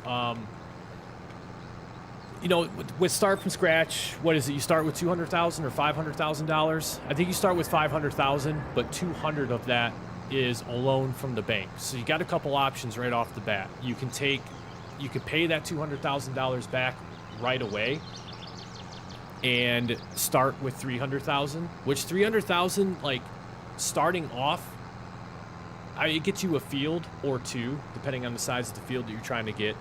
And then when it comes to equipment, you're just going to be obviously not going to be able to buy top of the line type stuff. But what I would do is buy yourself like a modest starting tractor that has a decent amount of horsepower, and then buy yourself like the important things that you're going to need around the farm that you're going to use all the time, such as like a plow, a seeder, if you have a cheap fertilizer spreader. Because once you can get a field started, and then say you put down like a greenhouse, or you have some other, maybe you cut down some trees to make some money, you mow some meadow grass and you bale that up and you let that convert to silage and you sell that off. Once you get to like your first harvest, because let's say you plant wheat. Wheat is going to take you a year before it's ready to be harvested. So there's a lot that you can do in that year leading up to your first harvest season, at which point you'd want to set yourself up to where you could actually lease a harvester. One field and a scythe, that's it right there. You gotta start hacking away at some grass for sure. One thing to sink your teeth into to be good as a beginner. So I would say the quicker that you can get into utilizing production points and understanding how they work and actually purchase a production point, the better. Because harvesting your fields and just selling the crop straight up is a decent way to make money. But taking that crop to a production point, like turning your wheat into flour sells for more money than wheat. So in the early game, it's important to figure out what's going to make you the most amount of money the quickest. Because you're going to have a lot of expenditures in the early game. So you want to start putting money back into your bank account.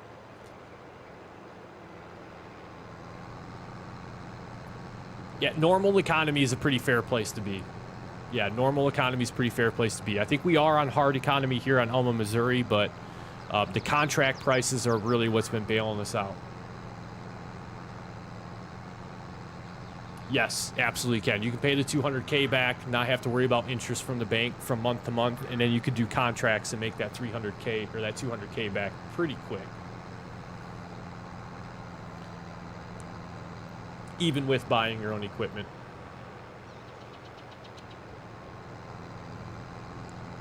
You'll hit a stride at some point, and you'll notice that the amount of money that you're spending to manage the farm is going down, but the amount of money that the farm is bringing in is going up. Because once your fields are pretty much set, the only thing you have to do is really just manage your fields.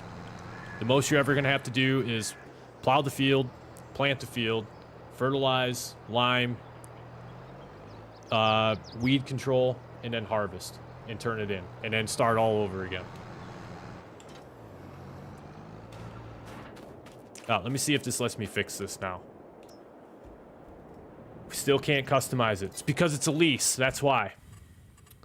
These are the simple mistakes that we make that cost us money in the long run.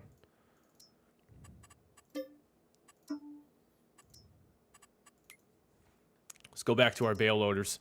Don't let me forget to turn auto loading on. I don't need black speed. I need auto load. Yes, that's what I need right there. It was another $1,200 that I didn't need to spend. Thankfully, though, it's still delivered over here to our field.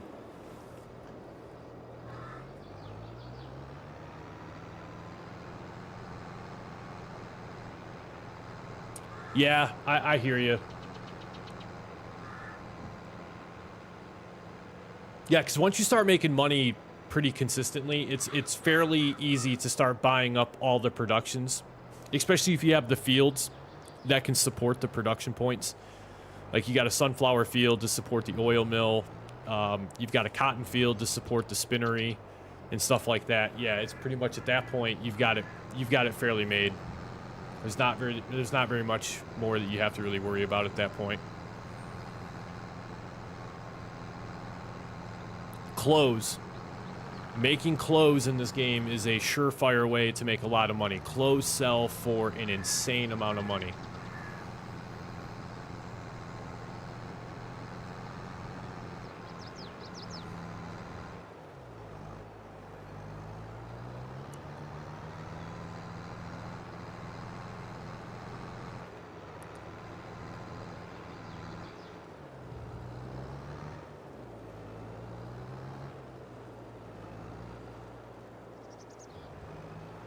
Oh, that's a unique way to do the role play. Absolutely.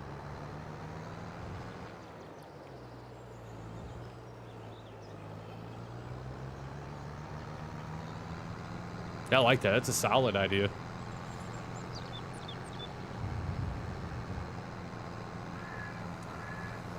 All right, 24 bales. We should get 8 more. I'm gonna start making my way back over to the other side of the field.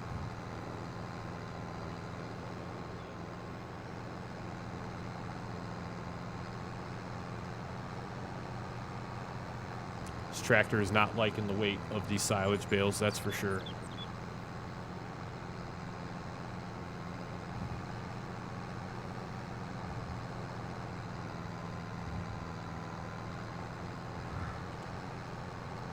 All right, 32 bales on their way. This is going to put a pretty big dent in our deliveries. We should have maybe one more trip after this one's done. Maybe one more trip.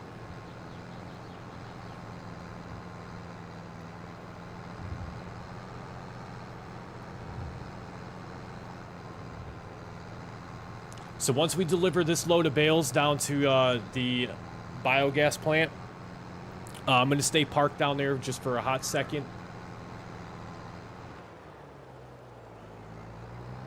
Yeah, no, I know a lot of people that like to use like the bale forks and do some loading themselves. Absolutely.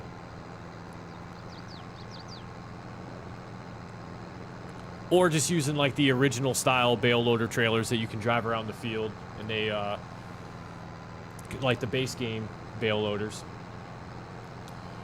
Let's see. The acreage for the field that we're currently on is...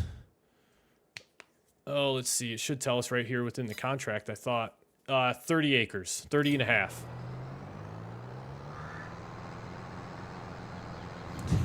Yeah, it's just a runaway bale trailer rolling down the road.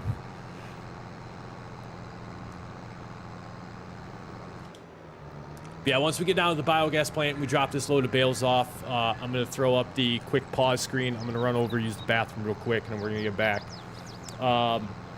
Once we get back, that's when we're going to drop the surprise in the chat. Hey, Bunny and Tiger, I appreciate the sub to the channel. Thank you very much for subscribing. Thank you for being here tonight for the live stream as well. Really, really appreciate it.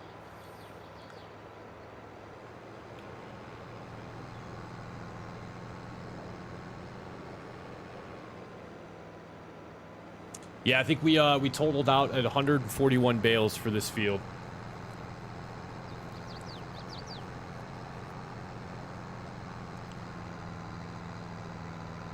And we're going to profit off quite a few of them, to be fair. After this load here, we should only have like 150-ish thousand liters left to deliver, and then whatever remains on the field is ours to keep for profit or move off-site and put somewhere else, so that way we can use them later on. Like I said, I'm kind of torn. Part of me just wants to sell all of them. I'd like to try to make as much money as we can in order to try to buy the field that we're currently on.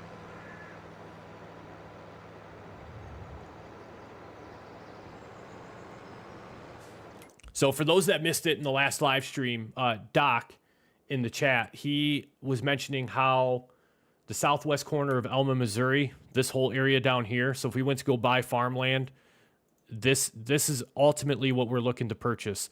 I'd like to start with even just field 35 or plot 35 as I like to call it, because that will give us the farmhouse land and we can start putting some structures down there, some barns, some silos, whatever else we're going to need. And then eventually end up buying field 36 or I'm sorry, it's not field 36, it's actually field 40, buy field 38, 37, 35. We'd have all of these fields down here. Why is that important? It is important because of the yield that these fields give. So with precision farming installed, base game is going to allow you to harvest up to like 98%. Like 98% is going to be the maximum amount of yield that you're going to pull off of any given field. Precision farming allows you to exceed 100%. So right now with the expected yield potential, ideally you want as much loam soil type as you can get, because that's going to give you the highest percentages of yield. For an example, if we look at field 15, the yield's 125% because it's 100% loam. So that's what I'm looking for when we're doing precision farming, is fields that have loam, because our expected yield potential is probably always going to be over 100%. So 36, buying all of these here, again, it totals out at like, I'm going to say like 800 to 850K.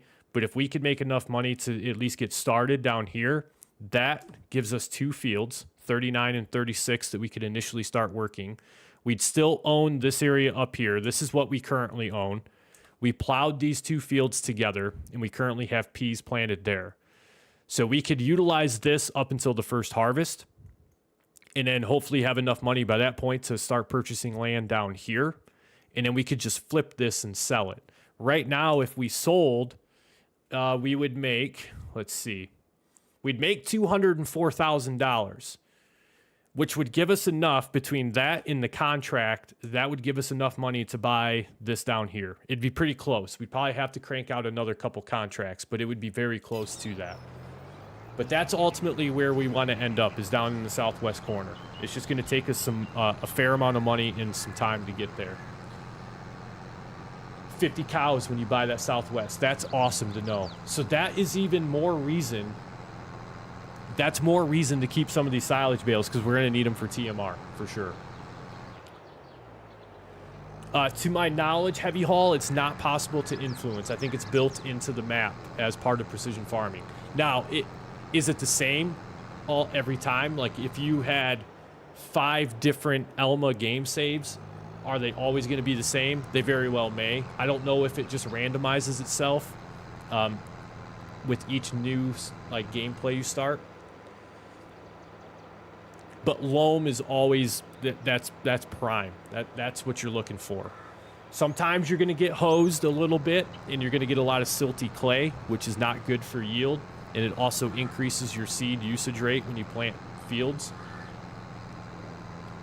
But yeah, loam and even a little bit of sandy loam is not too bad. Yes, Del. Yep. Yeah, exactly what Doc said.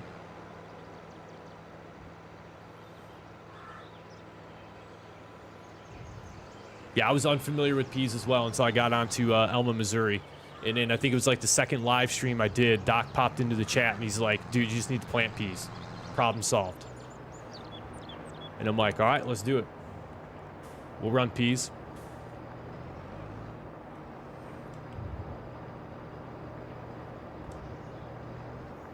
See where we're at.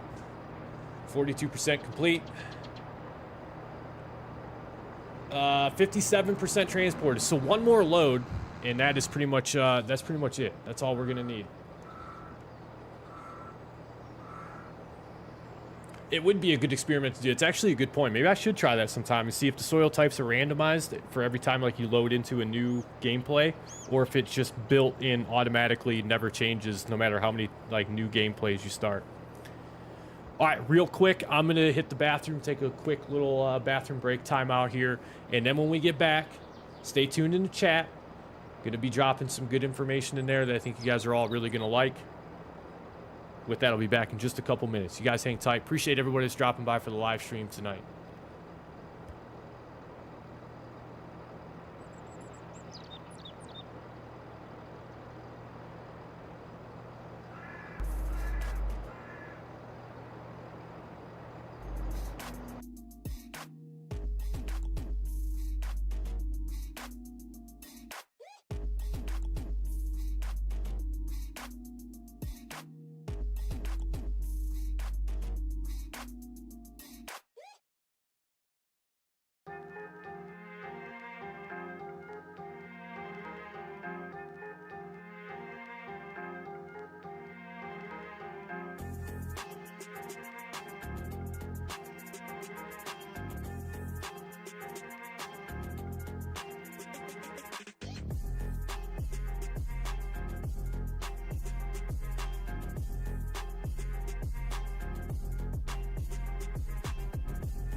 All right, here we go.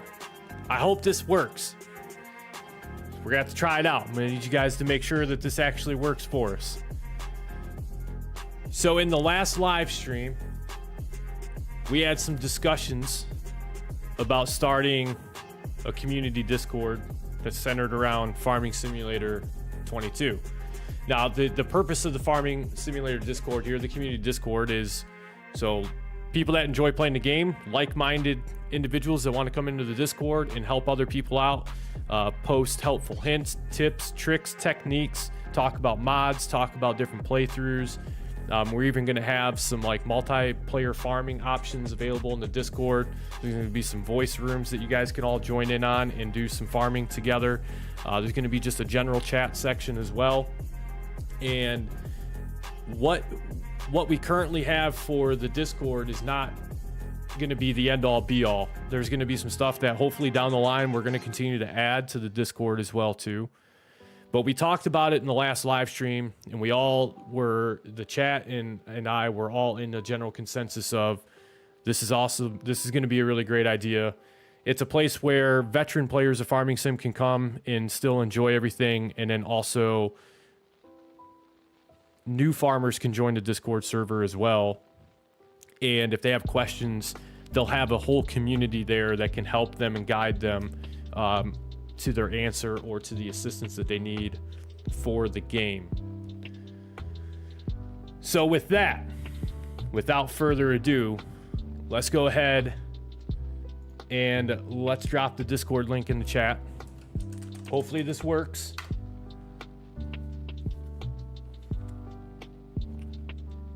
Oh, is my bot gonna work? I don't think my bot's gonna work. All right, so let me get the Discord link pulled up, and then I will put that into the chat for you guys here in just a moment.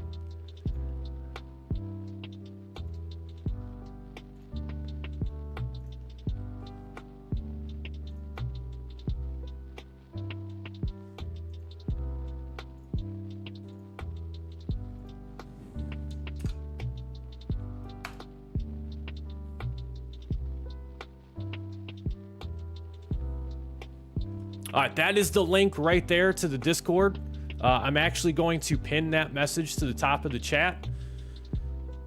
If you have a Discord account, simply just click on the link, and then it's going to take you to the Misled Farms Discord page, and you'll be able to join the server from there. There's going to be a few things you guys are going to have to do before the whole entire Discord server is unlocked for you to view and utilize, but it's very simplistic. If you have any questions, hit me up in the chat, hit me up on Discord. I can guide you in the right direction. If you're not on Discord, what's the point of it?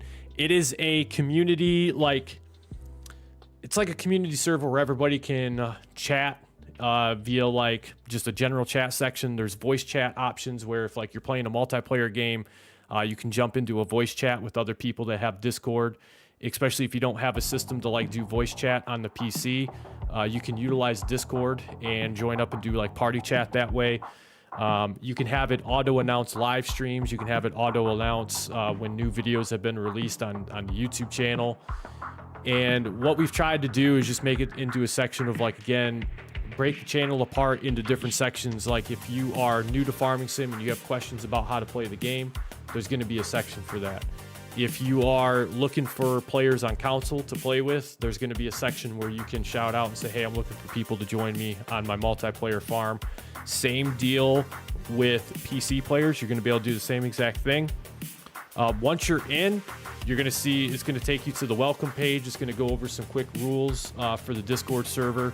It's pretty basic on like the rules for the Discord server, right? So everyone's just going to be friendly and do the things. Nobody's going to be disrespectful of anyone, nothing like that. Once you've gone over the rules section, you're going to get told to head to another page within the Discord and basically just click this check mark, which verifies your existence in the Discord server, and then the rest of the server is going to unlock for you to go around and explore. So super awesome. John, Doc, Dell, welcome to the Discord server. I see you all popping up in here right now. Absolutely awesome to see you guys in there. Now, throughout the Discord server, we have some other options around here. Again, farming pictures. So if you got something funny or you got something crazy, like you've got like, I don't know, 100,000 silage bales sitting around your farm, and you want to take a screenshot of it and post it into the Discord for people to see, we have a section for posting pictures. Farming equipment, same way. If you finally bought that tractor that you've been working towards and trying to make some money for, section for that type of stuff in there. Mods, we're always going to be posting some new mods that come out. I'll post a lot of the mods that I currently utilize on my gameplay. And then earlier in the chat, we had a question about the store deliveries mod. So there's a section in the Discord server where if you are looking for a specific mod, you can go ahead into that page there and just drop like a quick couple comments about what you're looking for, and someone is probably going to know what you're after, and they'll go ahead and post a link for it, or at least give you the title of what that mod is called. And then also we'll have to do our best to try to always let people know if it's for both console and PC, or if it's just a PC mod. There's a suggestion area, so if you guys have additional ideas for the Discord server, by all means, definitely let us know. I mean, we're not immune to making some updates to the server and adding certain sections to it. But yeah, that's the official beginning of the Misled Farms Discord server. Super excited. I mean, as soon as we started talking about it last week, or in the last live stream, was that already last week? Was it a week ago that we were live last? But when we started talking about it in the chat, it kind of gained traction pretty quick. And I was like, you know what? I think this is a pretty solid idea. And it's a way that everyone can stay in touch even when like the live stream's not going on. I currently don't have the Discord app installed on my phone. I used to. I don't anymore. So right now, the only time I get on Discord is when I'm sitting down getting ready to either record a video. I have it pulled up when I do my live streams because I got some friends that I keep in touch with through Discord as well. But yeah, it's just an easy way outside of content and live streams that people can stay in touch, talk about the game, stuff like that.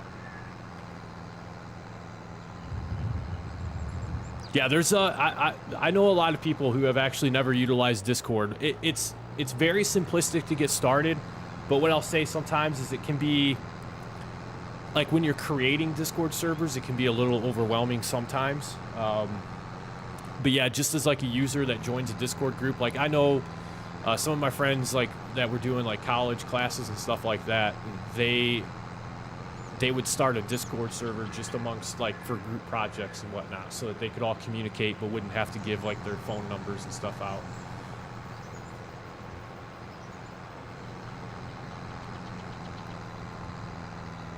The server is still very much in its infancy, by the way. Sat down, I've been kind of working on it here and there throughout the whole entire week. Just trying to make sense of everything. Make sure that there's enough there to actually get started with. But again, that Discord server, that community, and this community in general is all built around you guys. So that is a place where all of us can kind of like come together, collaborate, talk about farming sim, maybe some video ideas. Again, I like the aspect of someone who's new to the game can join that server, and there's going to be people like one message away from helping you understand something in farming sim that might be confusing you. No, Discord is absolutely free. Yep, once you create your account, it's basically just create a username, create your account, and as you get invited to servers, you'll be able to join. There are ways that you can spend money on Discord, but it's not necessary whatsoever.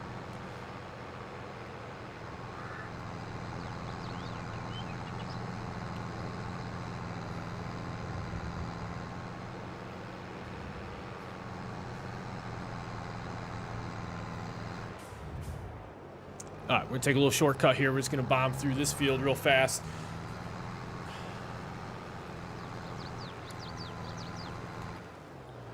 All right, let's reset everything, get this into the auto loading function, get another load of 32 bales delivered down to the biogas plant. That should take care of the transport part of the contract to this point. Once we make this load, once you make this drop off with this load of bales right here, the transport part is gonna be over. And then from there, it's just gonna be us moving these bales off this field. If we don't move the bales off the field before we collect on the contract, we will not be able to retrieve these bales at all. Whatever's left on the field, as soon as we collect on the contract, we can't pick up the bales from there. So if you're doing baling contracts or anything of like maybe you're trying to bale up straw on a harvesting contract that you've done, make sure you bale all that stuff up and get it all removed off the field before you turn the contract in. Otherwise, you'll lose out on it.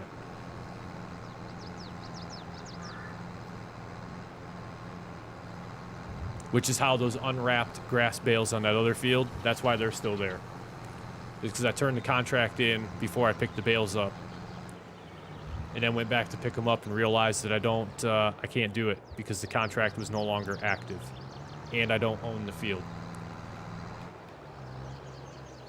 They won't go anywhere. They'll stay there the whole entire time. So once we purchase that field that has those unwrapped bales on it, we'll be able to pick those up, wrap them, do what we want to do with them. It's just a shame that we've been missing out on them for so long now to this point.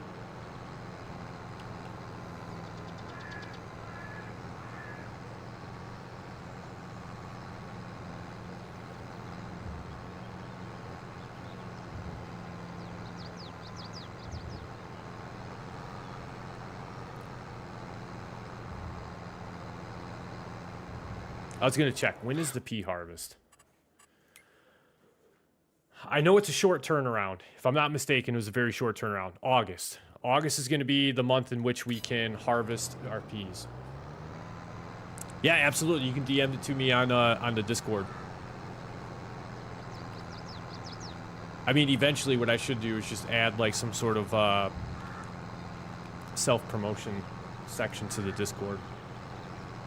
So anyone else that's got a YouTube channel or does like a website or live streams can post their links in there for people to check out.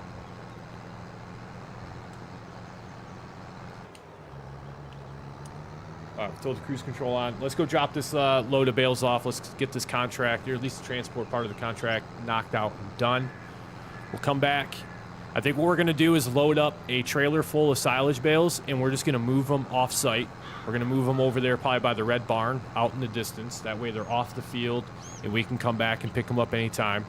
All the rest of the bales that you see on this field are ours. From this point forward, I'm willing to bet all the rest of these bales are ours. This is all money for us that's going to go into our pocket right here, except for the 32 bales that we're going to set off to the side. Those 32 bales are going to be used later on.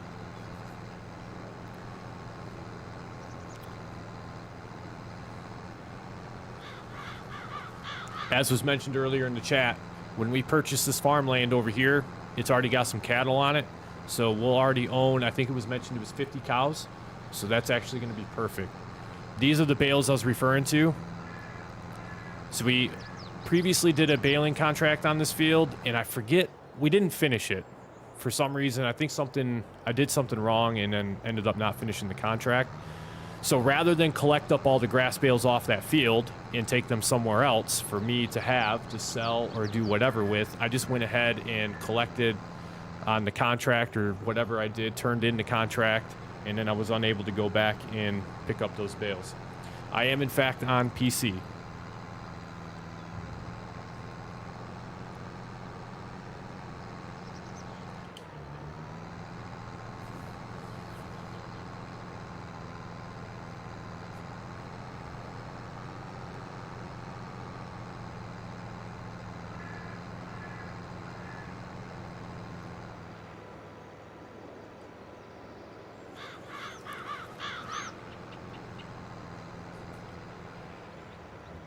Yeah, eventually. So there, I've been getting asked a lot in comment sections and during the live stream if I'm on PC. So I am on PC, and there is going to come a point in time in the future on the channel where I am going to do some multiplayer farms.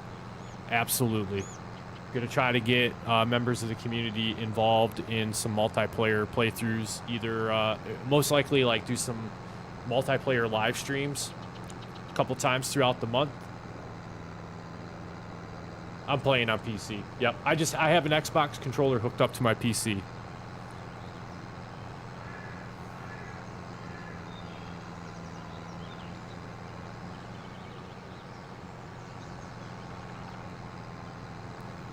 When I first started playing, I was on console, just getting started.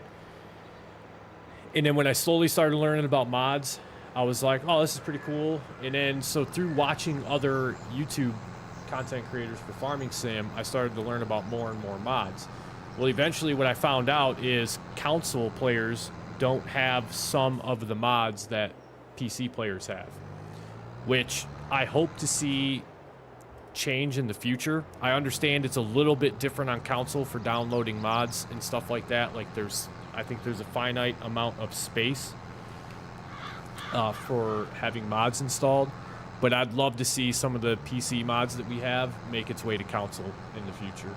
I feel like the console players really get hosed with some of the mods that they can't use on console. PC is nice and good. So I've been looking into the steering wheel. Honestly, have been looking into that. It's so funny that you mentioned that.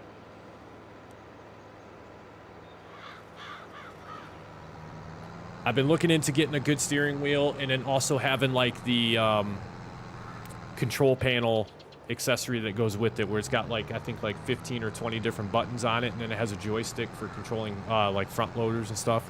Even though I don't do much front load work or front loader type work, I think it would be awesome to have that little joystick control to utilize for front loaders and forklifts and stuff like that.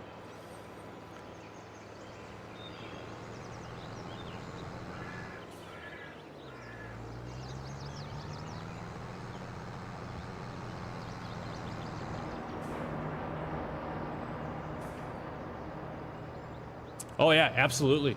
Definitely. It'll be something that we're certainly going to make sure that we look into. I really like the idea of doing a multiplayer farm at some point and then just having it be on the live stream. I don't know if I'm close enough for this to work.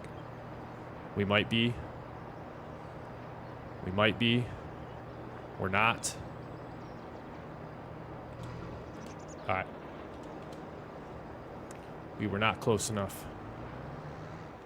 I hate backing these trailers up.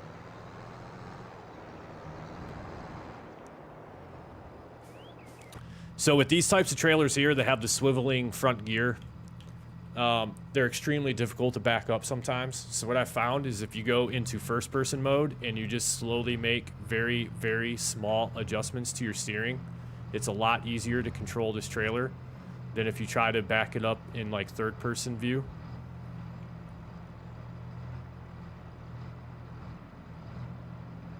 That should have us close enough. Oh, that's definitely close enough. That's much better. That is much better. Let's move these over here. We should... There, made a little bit of money on that one. $21 for the sold bale. Are you serious? No, that can't be right. We probably only made money on a partial piece of that bale.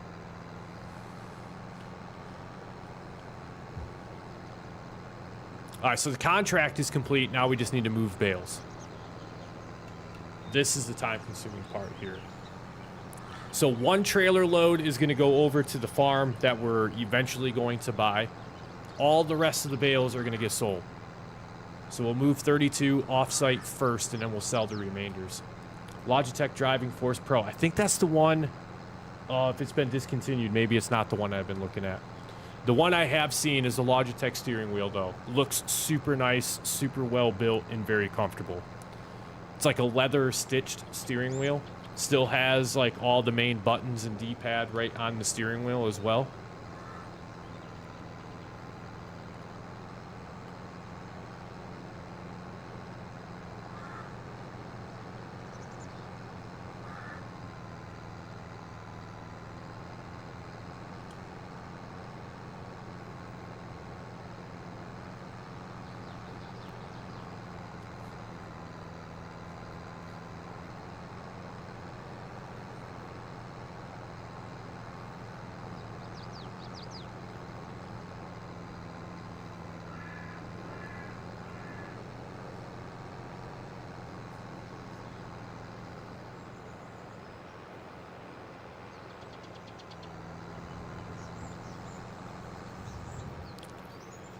Makes me think now, too, I'm going to have to mess with my chat bot. I do have some commands set up for the chat bot, and apparently it is not working, so I'll have to troubleshoot that after this live stream, before the next one.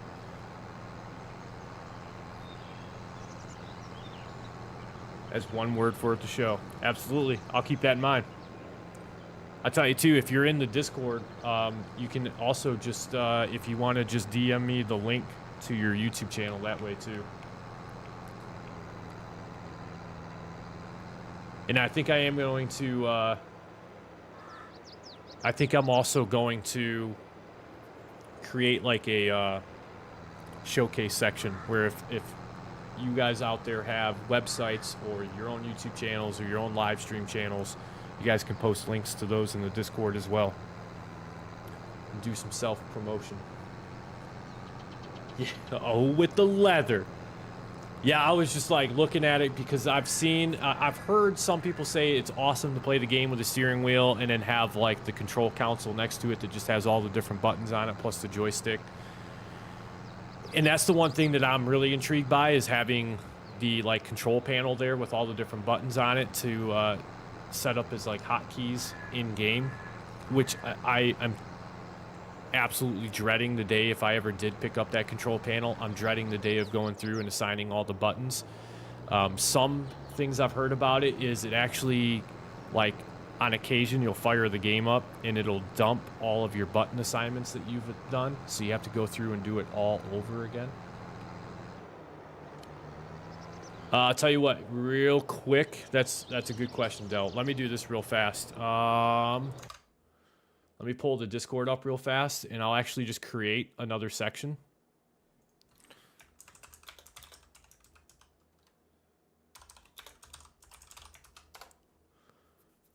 Let's do this. I'm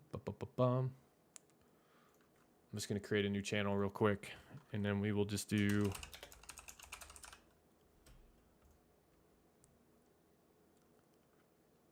I've added a section in the Discord called self-promotion. That is where you can go ahead and drop the links to your YouTube channels, to your live streams, all that good stuff. You can do it right there.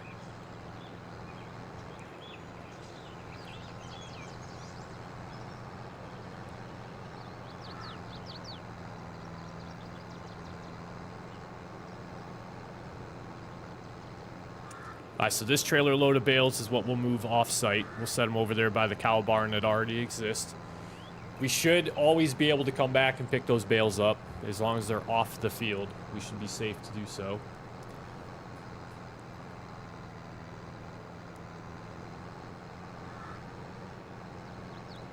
I'm going to try to sneak over here and pick up all the rest of these bales. As I say, I didn't think there was too many left over here.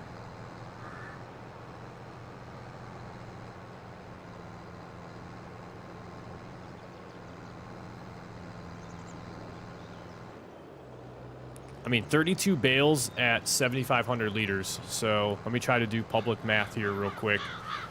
So half of 32 is 16. So it's, yeah, public math. This is not going to go well for me. Let's see, 32 times 7 is 14.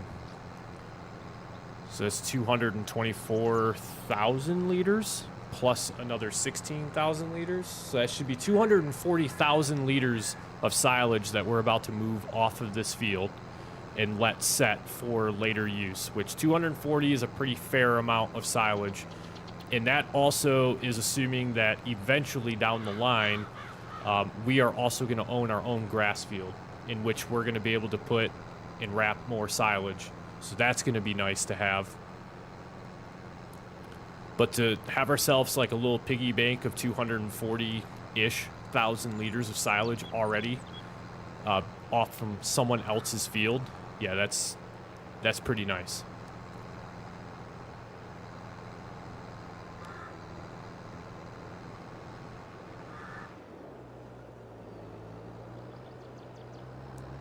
Pick up these last two here, and this is it. Now we'll just find a good place to set these down. All right, Del. Hey, I appreciate it. Thanks for dropping by tonight. Get some sleep. I know it's late where you're at. Get some sleep.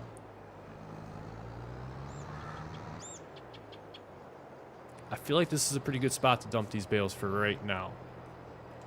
Yeah, I feel like this will work just fine. We'll set these down right here. And those are our bales.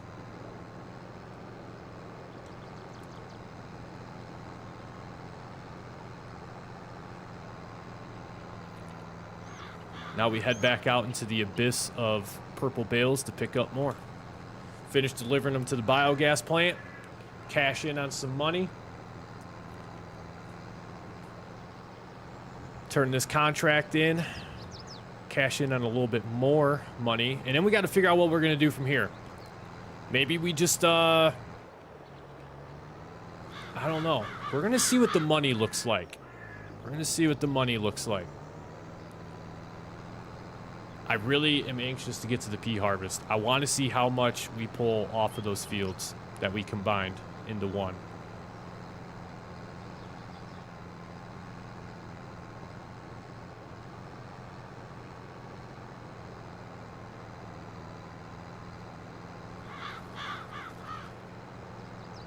We need 200 and what was it, 294,000 to buy this little farm area down here where we just dropped the bales, which includes 2 fields, which is not bad. They're smaller fields.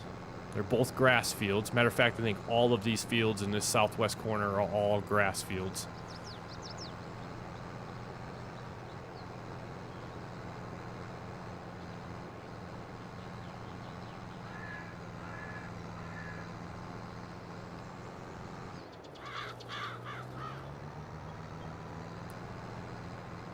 Oh, are we going to be able to get all of these? It's probably going to leave me with like 2 bales left on the field. There's 6 left. Oh, it's perfect. It is absolutely perfect. It worked out very, very well. These are the last 3 bales that we have to pick up. And that should be all of the bales on this field. That worked out perfectly. Yeah, 224K plus easily. Yeah, that's what I'm thinking. That's what I'm thinking. Tons of grass. Like I'm saying, all these fields are grass fields. So we could survive off of, even if we buy this farm area over here that includes the 2 fields that we see here in the distance, the one with the bales on it on the other side of the crone, and then there's one on the other side of that small little line of trees. Those 2 grass fields alone right there are going to be all we'd ever really need. All we would ever really need. Plus, we could even get inside this little cow pasture here, and we can mow that meadow grass down.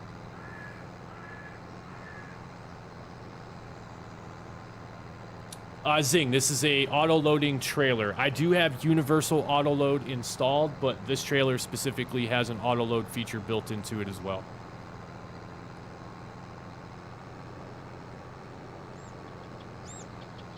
That's true. That's a good point. We should definitely do that. Put a fence up or do something. It's the last thing I need to do is walk outside and see my tractor flipped upside down in the pond. Paying them AI workers really well. Paying them better than paying them to know better than to drive into the water, but they do it anyways.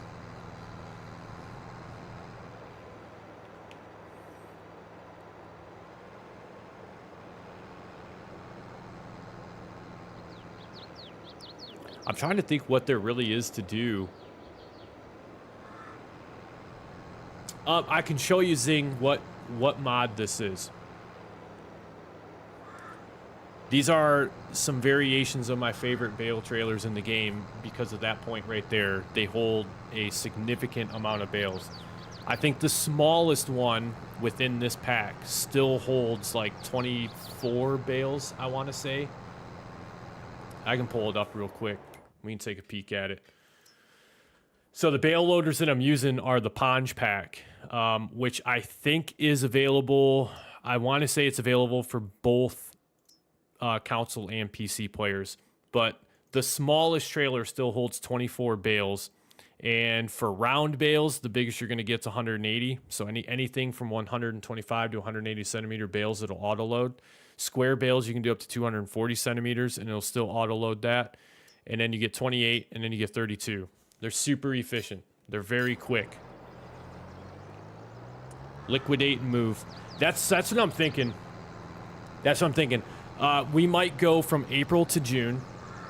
We are going to probably harvest the pea field just so we can pull the money off of that field. I think with the money we make from the contract, the money we make from these silage bales, the money we pull from the pea harvest, and then flipping the property that we've purchased, I think we're going to have the perfect amount of money to move down to the southwest corner. Zing, that's not a problem. Gotcha anytime. John, Ponge pack? Yes, absolutely. Ponge pack.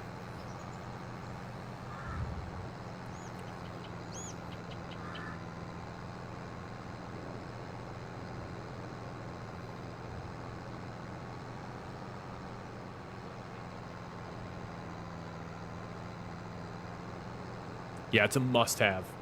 Must-have for bale loaders. It's my personal favorite.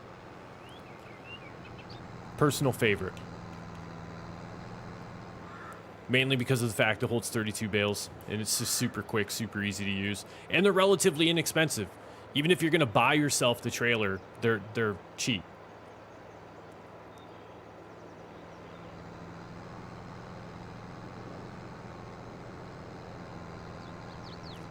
That's pretty par for the course for AI workers. They're insane. Some of the situations that they get themselves into are just out of this world. Like, even I as a player couldn't make some of the things happen that AI workers accomplish.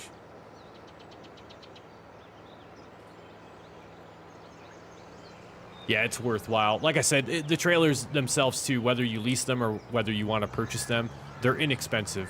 I think this trailer here sells for like $28,000. So if you're in the bale business and you're making a lot of bales and you need a good size auto loading trailer, the Ponge pack is where it's at. Drop those off. How much money are we going to make from all this? A fair amount. A fair amount. $39,000 off of all those bales. Now we can go ahead and we can turn in that contract. Contract's done. All the bales are moved off the field. Here comes another $45,000. So that's going to put us upwards of, I should say, $42,000. Collect on that. That puts us in the vicinity of $100,000, just shy. We can go ahead and turn the Bale loading trailer inks. We no longer need that. Good to go. Anything yet on sale that we could use? Nope. Not looking like it. Let's go ahead and teleport over to our farm just to make this a little bit quicker on us. Yeah, realistically, I'm trying to think real quick if there's anything else that we want to do or should do or could do. We only own 2 fields, so it's not like we can go work any other fields and plant any more crop. So I think we move into the month of August. We harvest our pea field, and then we sell. We liquidate and we move. Soviet area multi-purpose military. Well, I got the perfect farmhouse for you then. The perfect farmhouse for you. I'm a big fan of this. We might end up using this one. Perfect. Right there. It's all you need. It's all you need right there. A little bus. You rolled into town and you broke down, and that's it. That's where you've been living. The last time that bus ran, it took you to your final destination, and you never knew that this little bus was going to take you to a farming empire on Alma, Missouri.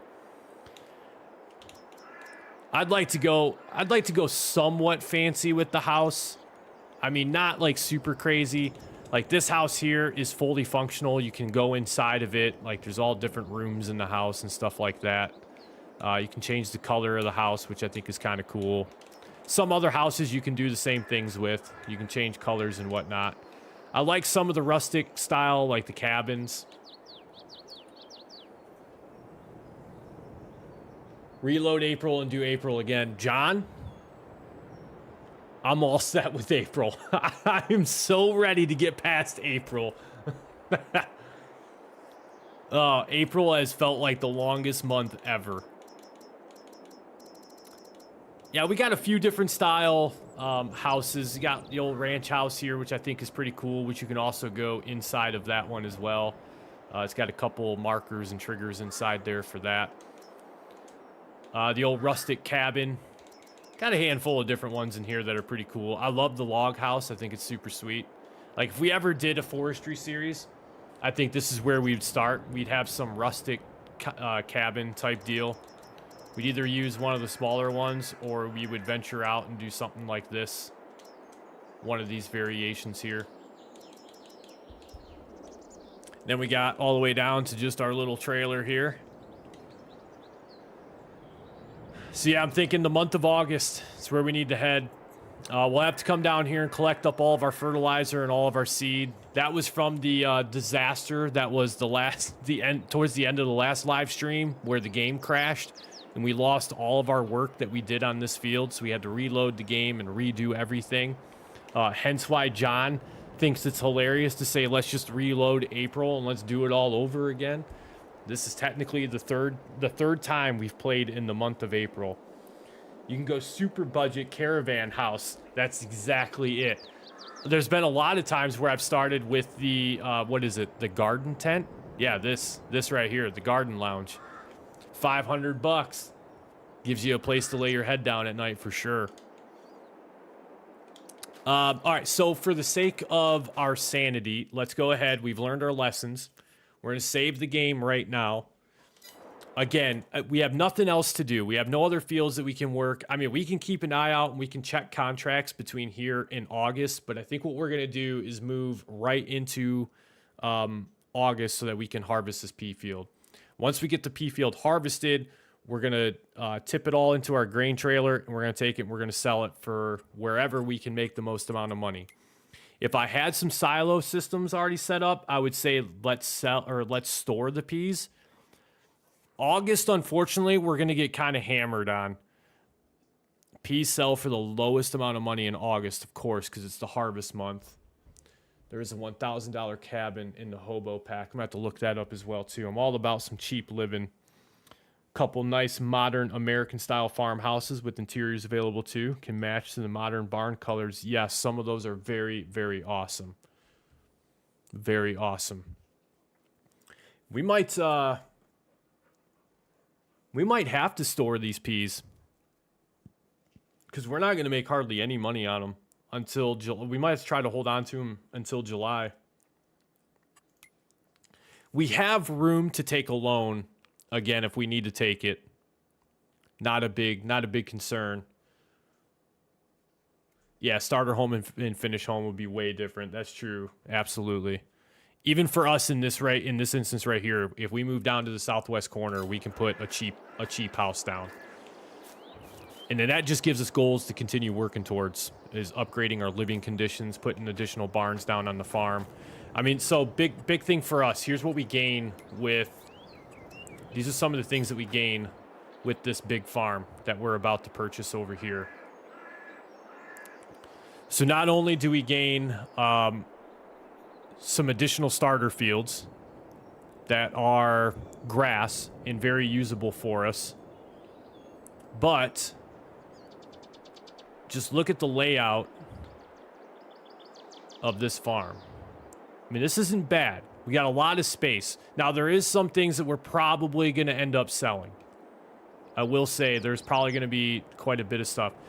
The area that I was thinking about that has a little bit more space for the farmhouse stuff is right down in here. I think this is where you actually start on a new farmer playthrough. And then like right here is your silo site. This is where we could place those down at. But these fields here, so this is a big sugar beet field, which I'm not about sugar beets. I think that was a cotton field. Yep, looks like cotton field there.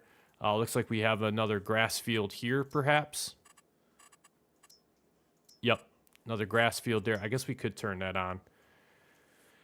So this isn't bad. But again, if we're looking at, like from a precision farming standpoint, not necessarily 100% certain. I mean, 99% yield, that's not bad. 103% yield, not bad. 9% yield, that's pretty damn good. This whole area looks pretty good, to be honest. We could combine some fields, but it's just, it costs so much money. This whole area right here is $600,000 almost. What's the math on leasing a 40 to 50K capacity grain trailer to hold peas? Actually, it's going to look pretty good. I've got some additional options for grain trailers. I might have done some slight modifications to a couple of the grain trailers that I have the options of looking at. So we got this Stratman right here for $9 grand. Now this is kind of where it gets a little super. I shouldn't say super. This is where it gets a little cheaty for the most part. So right now this is just like a little small bale loader trailer. Got it. We could upgrade it to auto load bales. We could also upgrade it to be a wood trailer. But we could also upgrade it to a capacity of 4,000, 8,000, or we could just go huge and do 12,000 liters there. Now, some other ones, that same trailer that I've made some adjustments to for comparison purposes, let's go to the 12, actually holds 150,000 liters. So normally I will pick up this grain trailer right here because it only cost me $13,000, and I've added a couple zeros to the capacity of this trailer, so it now holds 150,000 liters. So this would be the grain trailer that we would go with. All right, so what are some things around here? Like once we purchased, what are some things that we can sell? First of all, we got to kind of look at what do we get? I'm assuming we get this farmhouse right here.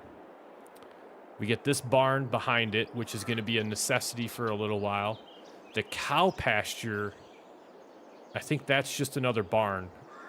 Matter of fact, that might be a bale storage barn. That might. And I'm with you, Doc. I think we definitely would need to put a silo down.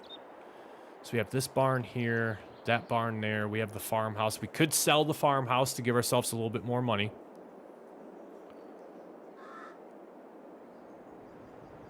You mean to tell me like this whole area right here? This, how do these cows get fed and get water? They're separate from these cows, which are separate from these cows, which actually have the feed trough over here. I'm confused. I don't understand. A little interdimensional pocket grain. That's absolutely it. It's a little wind-up trailer. Little teeny tiny guy holds a lot. I'm a little confused. I would almost, though, I'd be willing to just delete this cow pasture area. This is a whole nother field that we could create a field right here with this whole area. It's not a bad idea. It is not a bad idea whatsoever. I think we're going to roll with that. I think we're going to roll with that. Let's get to August. We need to get to August. Let me go ahead and turn some flight state and the run multiplier off. Don't need that anymore for the time being. We've saved the game, so we're good. Definitely create another field. That's what I'm saying. Create another field. That area is massive, and I don't think that area is attached to the cow pasture, the cow barn, I should say. I think it's just been put there for visual aesthetics for the map, to be completely honest. I don't think it actually serves a purpose. We'll see. I could be wrong. We'll definitely check it out. Yeah, that trailer's sick.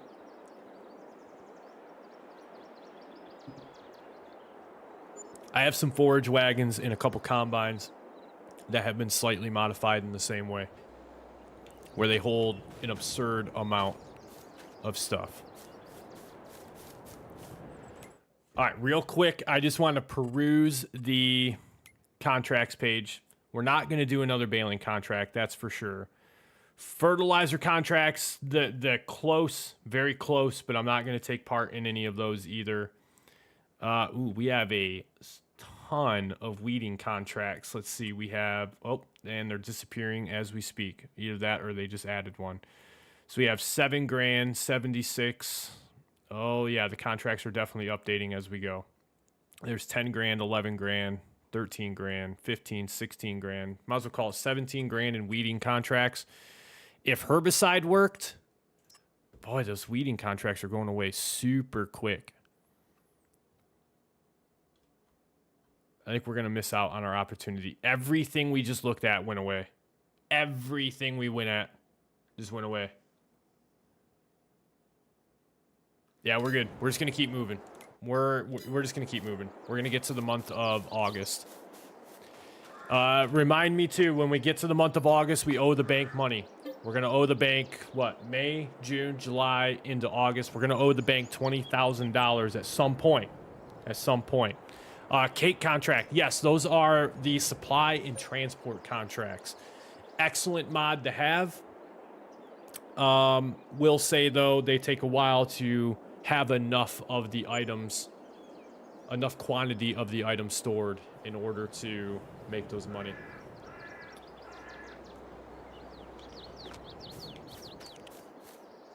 Let's see, anything worth our while for doing? $12,000 fertilizing contracts, not horrible. Ooh, some harvesting contracts are popping up. A $30,000 harvesting contract, a $25,000 harvesting contract. They keep trying. They keep trying. I don't think we're going to bite, though. I think we're going to keep moving. We're in June. Let's move it to August. I should just fast forward time. That's what I really should do. We'd get there a lot quicker.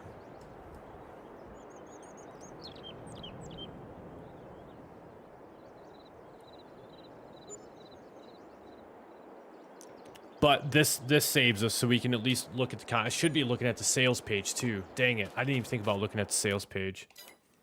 What do we have that's on sale that might... Oh, Lord. Oh, that's pretty nice. A little forager. All right, not too bad. Again, just not a lot of practical stuff that we really would need. Being honest, it's kind of a bummer. Would have loved to have seen a combine harvester pop up there. All right, July, we are headed into the month of August. We are harvesting peas. This is it right here. Costed us minimal money to get from April to August. And again, We just didn't have anything to do, so we might as well harvest the field. This is going to be awesome. I'm super excited to see how much money we pull off of this field. A lot. What? No, and it went away. It went away. No, it's right there. Field 22. Harvest peas in field 22 and take the products to the grain sell point. Okay, hear me out. Hear me out. We already have to lease a harvester.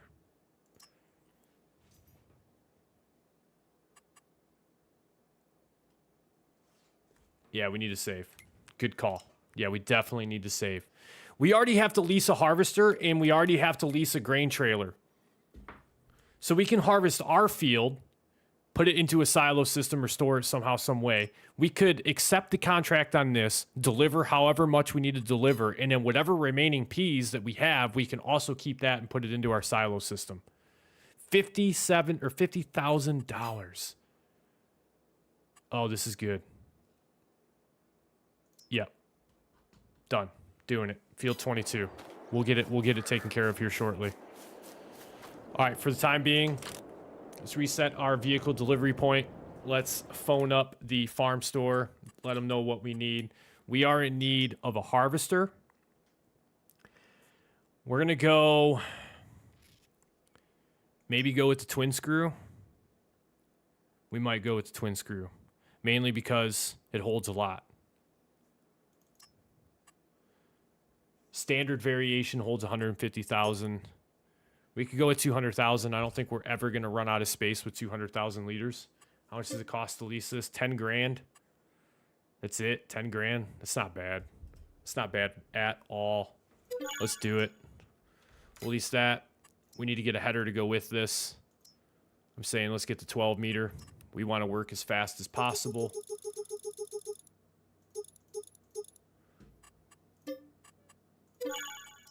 All right, so for 13 grand, oh, we need the trailer. We need the trailer. Cannot forget the trailer. Wait, hold on. Hold on. We don't need a trailer. We have a truck.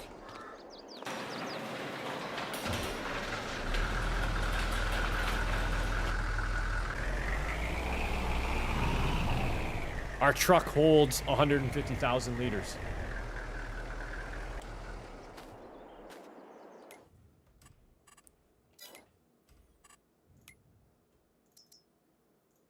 Boom. Or 108,000. It holds 108.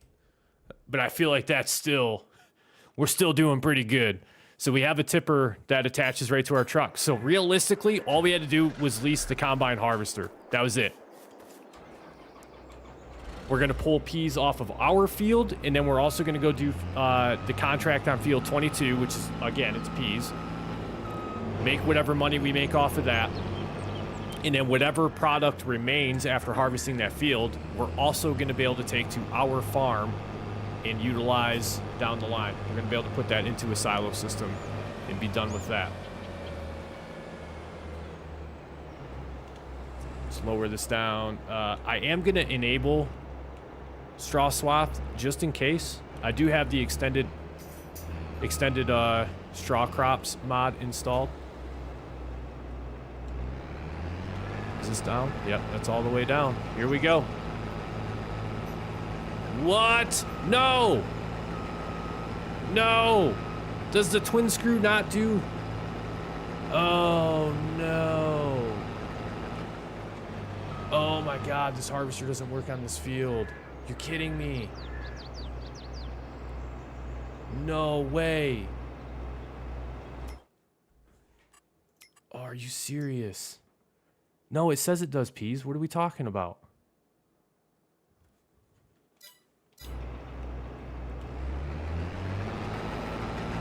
All right.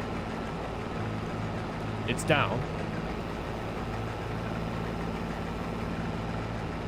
It is all the way down.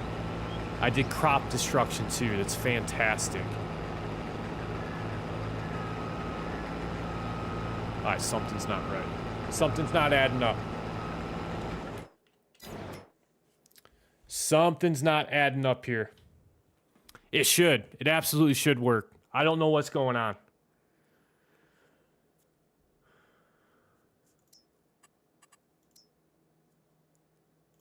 All right, I have another idea. It's unfortunately it's going to cost us more money, but it's not going to be it's not going to be super expensive. But I do have another idea. I have another harvester that may work for us.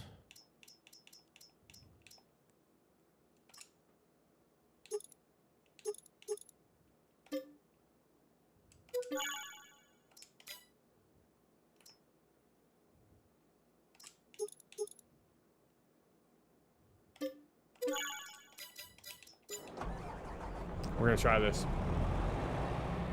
We're gonna see how it works.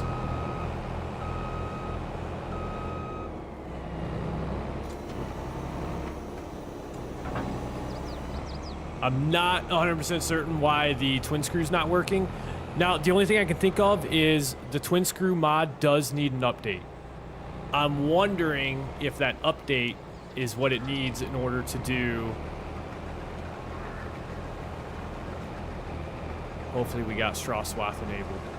Yes, now we're harvesting. There we go. I was terrified. I thought there for a minute. No, I want straw swath enabled. Sorry. Oh, not available. Never mind.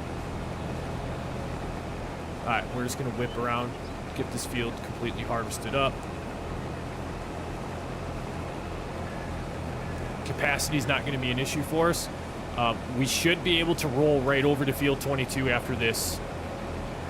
Well, first we're going to have to tip this into our truck so we can unload this combine. I don't think we're going to have more than 108,000 liters, so we should be able to put whatever we pull off this field, we should easily be able to fit all of it into our truck.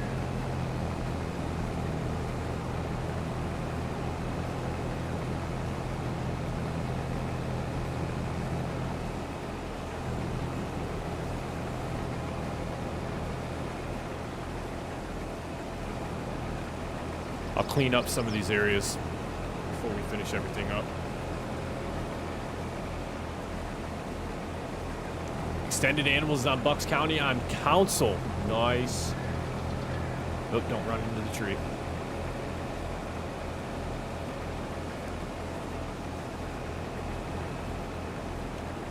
Pardon me, traffic. I just need to borrow a little bit of the road.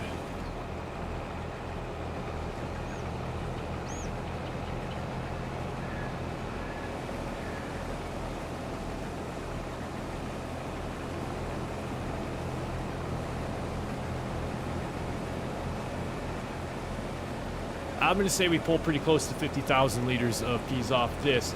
Brother, what is up, man? Welcome in, dude.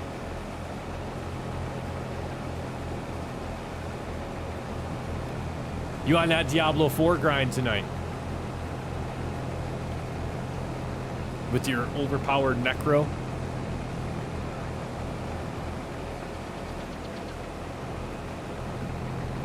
Clip that corner right there, clean that up, run into the fence, completely destroy that before we sell everything. That's perfect. It's fine. Nice, nice, nice.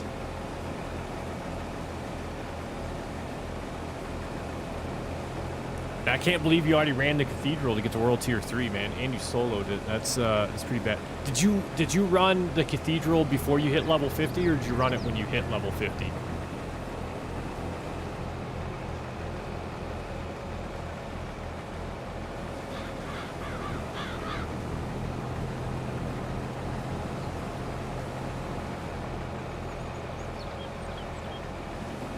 That's not bad. That's not bad then.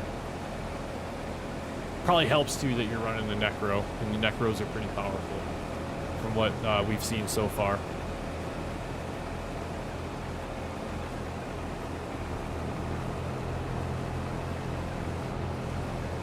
Doc, what's the take on the extended animals?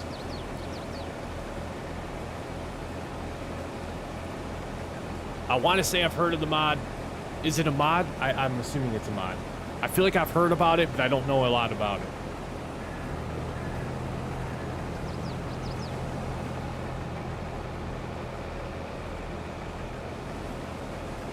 Oh, we missed a little bit. Dang it.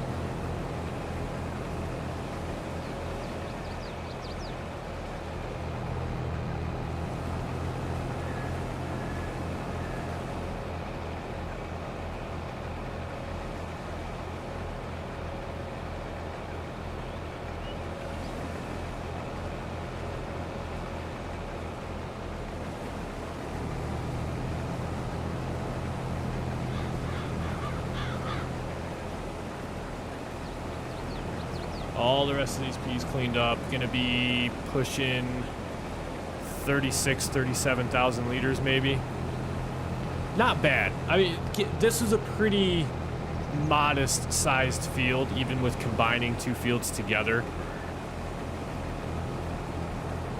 Yeah, gonna be right about 36,000 liters by the time we're done. I'll take that. It's not horrible. Room for improvement, but not bad.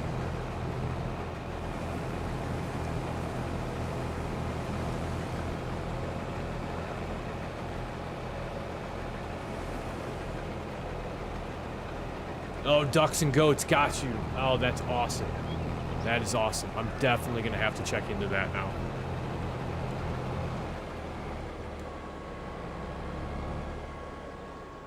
All right, let's hope we have enough room here. All right, there we go. We'll offload that. This is officially ours. This came off of our field, just shy of 36,000 liters. And if we go into the precision farming page, let's take a look at what our yield percentages were. I actually don't know if we got, oh yeah, we got some yield percentages. Yeah, we got tore up. We got tore up on field 12 because it was primarily silty clay. That's why. It really hurt our yield that we were pulling off of it. Everything else was done up pretty well. Nitrogen's reset because we harvested the field, of course, but you can see here, this is a prime example of how soil types affect the yield that you're going to pull off that field.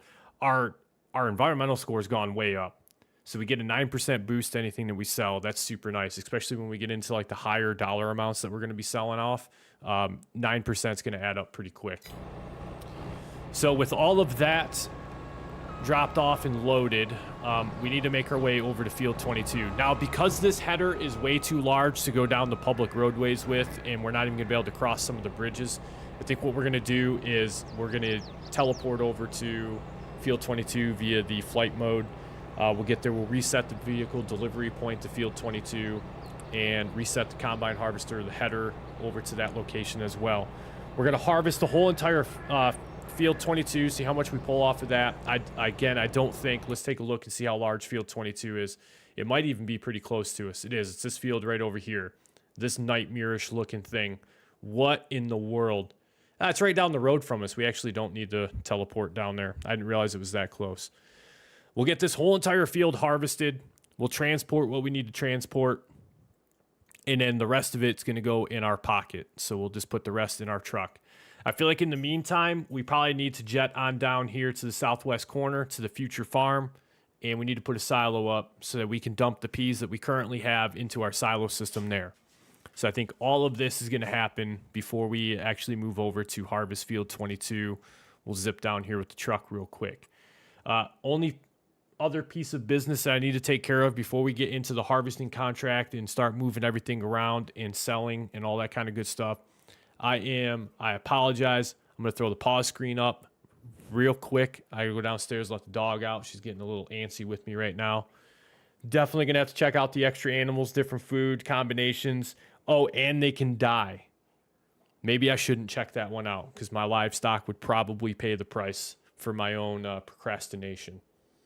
Death can toggle on or off, though, at least. Well, that's good. That's good. At least you could do the extended animals and turn off the them dying.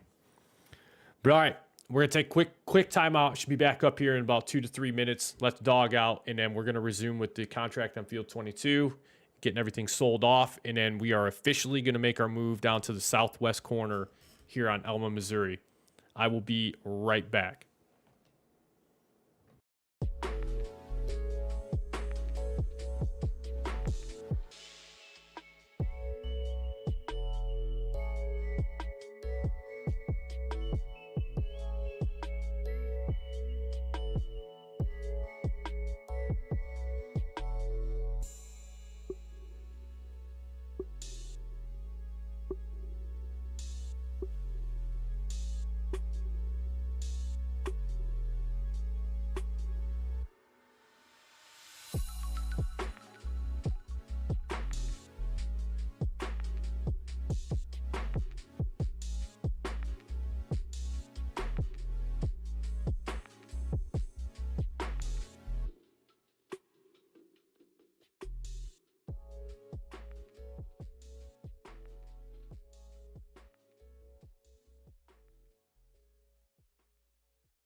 All right, let's do it. Let's get this contract on field 22 knocked out. And let's make our move.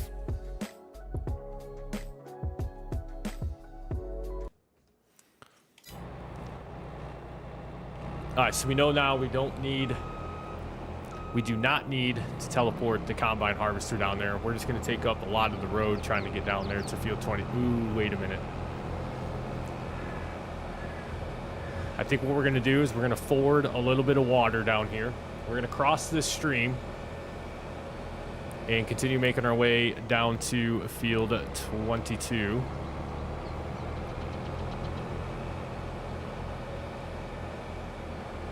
Oh, pet pictures, nice. Yeah, good call. Good call. I'll definitely work on. I'll get that added as well.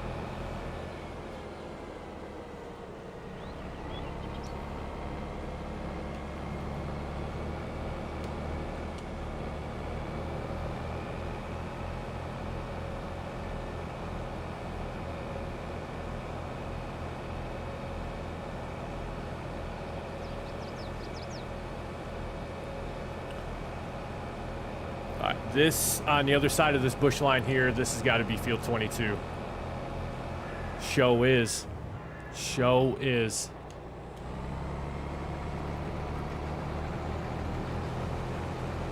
Yes. This is working perfectly. This is working perfectly. We're going to zip around this field real quick. Real quick. Harvesting at 30 mile an hour. I have a Labrador Retriever. She's got a little bit of collie in her too. She's chocolate, and she has white feet. So I like to say she's got white socks. She's got her white socks on.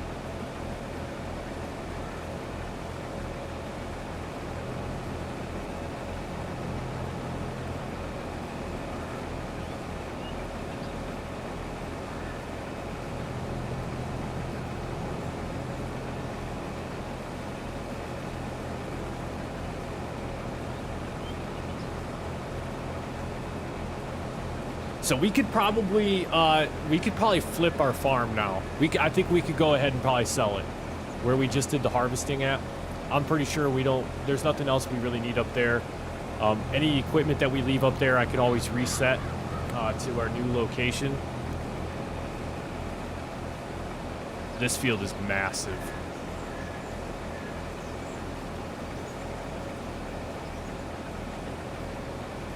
The nice thing is, though, is we have a very large combine harvester, so it's not going to take us much time.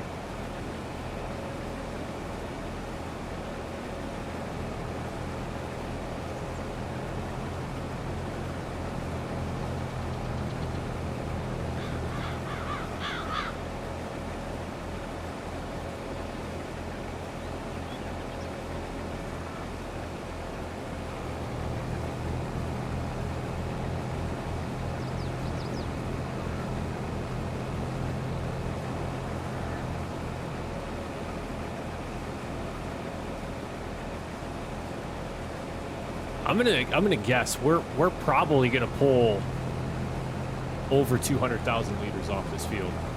It's gonna be my initial guess. A little bumpy through here, especially going 30 mile an hour with a combine.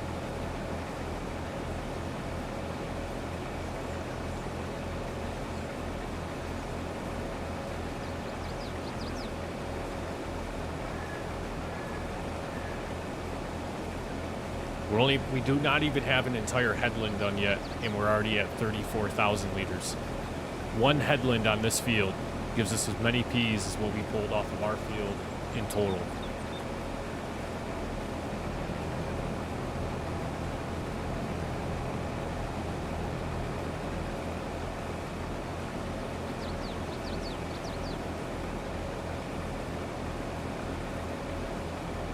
This is huge.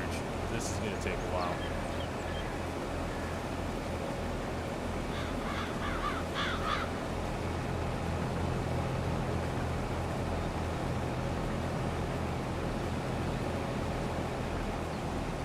All right, don't hit the tree. Don't hit that tree. All right, we're good. We're good.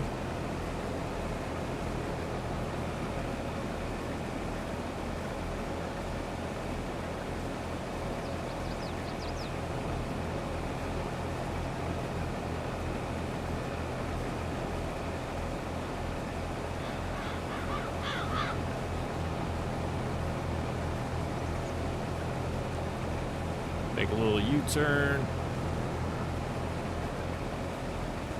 We are still not back to where we started at. This is insane.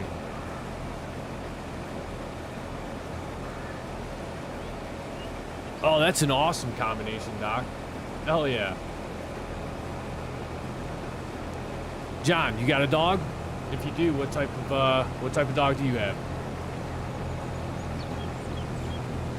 Oh boy. Oh, oops. Got a little carried away. Carried through the turn with a little bit too much momentum.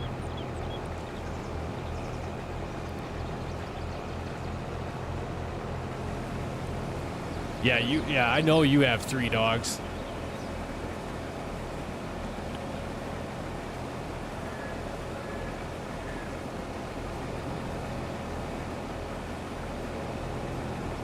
You got some cats too, don't you?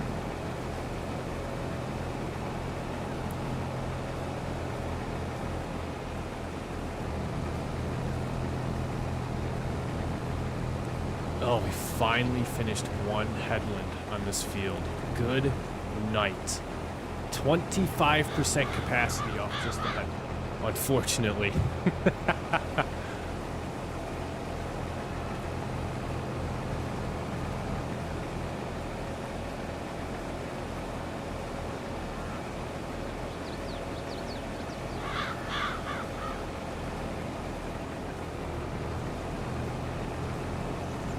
We're going to try to get some straight line runs going here so that we can hire an AI worker to do a little bit of this for us. I probably should have done 2 headlands. If we're going to hire an AI worker, definitely should have done 2 headlands. I really should have tried to use course play on this field just to see how it was going to work out, but it's a little late for that now.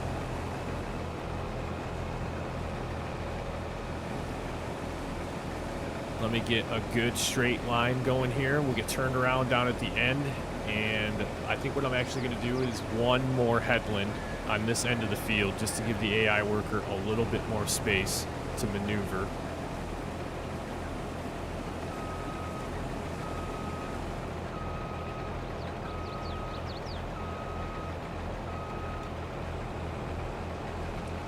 Yeah, about like that. I think that's going to give them plenty of space.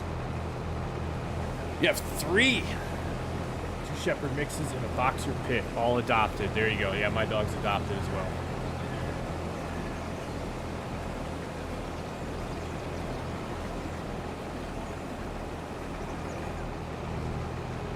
And one more pass just for good measure here.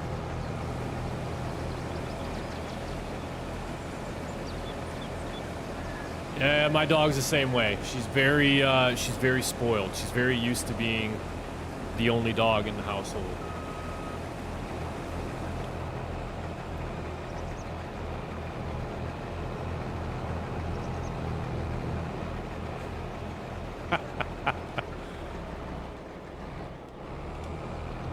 Okay, what are we doing here? All right, lower the header. Let's get on path here. And let's hire an AI worker. And there we go. All right, so while the AI worker does what they're going to do for us, let's jump in our truck. We are going to head over to the site of our soon-to-be new farm. This silo right here, too, I need... Wait a minute. Wait a second. Okay, silo's empty. Okay, good.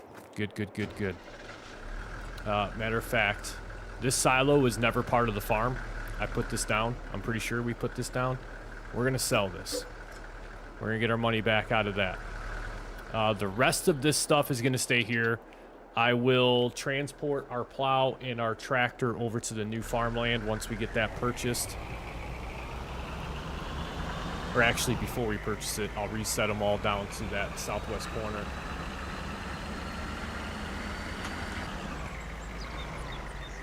Yeah, it definitely helps when you get them like close together like that. so that they're accustomed to spending time together, especially if they're younger and they grow up together. That definitely helps. I've wanted to get a second dog, and then what I'll do is I'll take my dog out for like a meet and greet with another dog, and that's when you can tell. Yeah, she's not willing to share her time with me with another dog.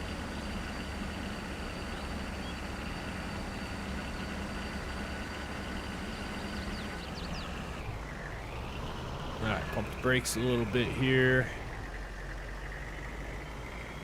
What's nice about moving down to this area as well is we have fields like 6. We have fields that are coming up here. What's this one? 31. Yeah, because that makes sense. We'll just go. Ooh, don't run into the bridge. Oh, later with that street sign. Didn't need it. Didn't need it. Dude, 3's got to absolutely be a handful. For sure. Contract on field 22 is 10% complete. That's good. That lets me know that the AI worker's not in the ditch upside down somewhere. I like that.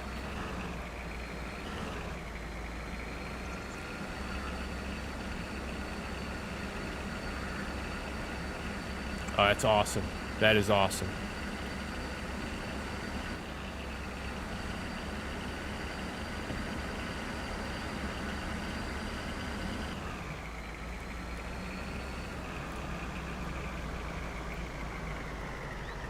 All right, we can almost officially say, welcome home.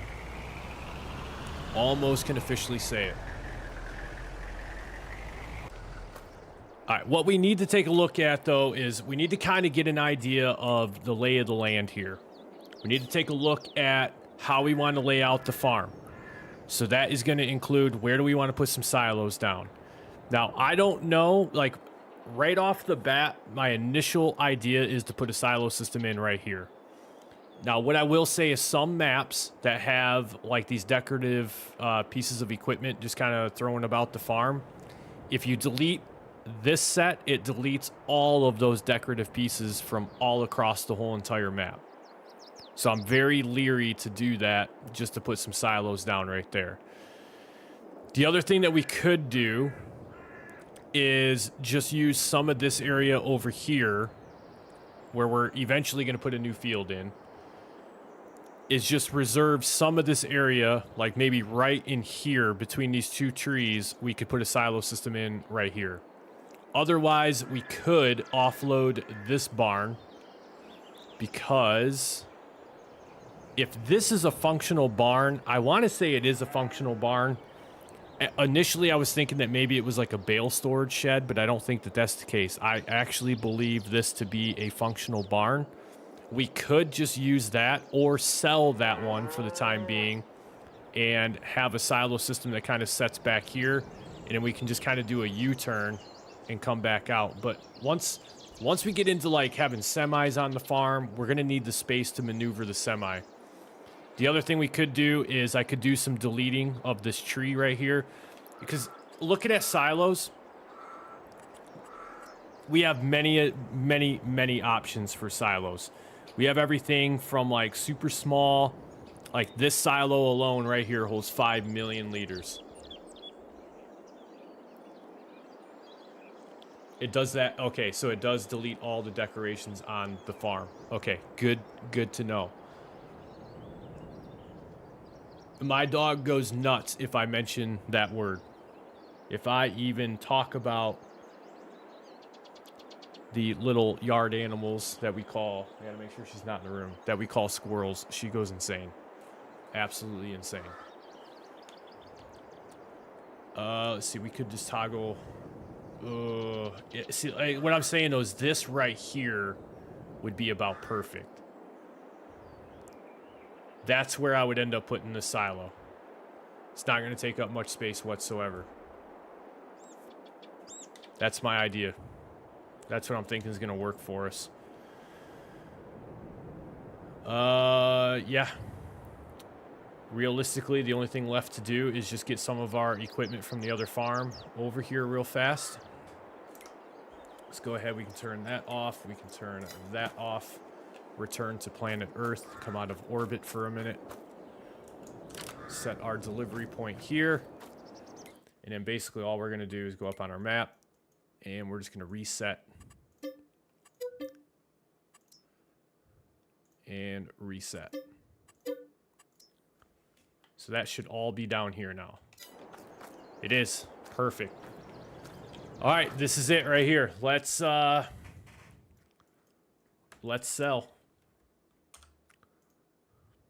$204,000. It's not bad. It's not bad. I don't think that's what we bought it for. I think we're gonna net a profit off of this. I feel like it was right around $180,000 on this one.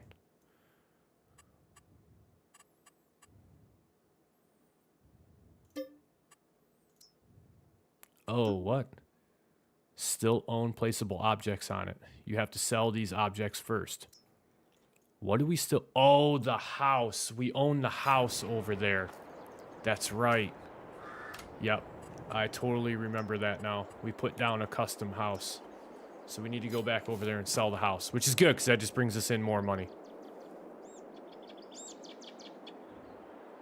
Yeah, that's a good point too, Doc. We should just sell everything. All the barns, all of it. Make as much money as we possibly can and then sell the land. Good call. It was a good starting farm. But we're moving on. Sell that. Sell that. Can we sell the garage too? Sure can. And sure will. And then sell the house. There should be no other placeables on this map that we're on this section that we need to sell at this point.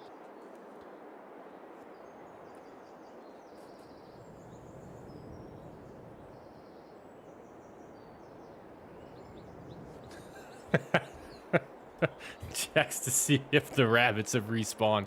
I like that. All right, that's it. Let's go ahead and sell. Should be all set now. $204,000. We didn't lose any value. We're looking solid. Solid. Done. Sold. Gone. $343,000 in the bank. 294,000 of that is going away.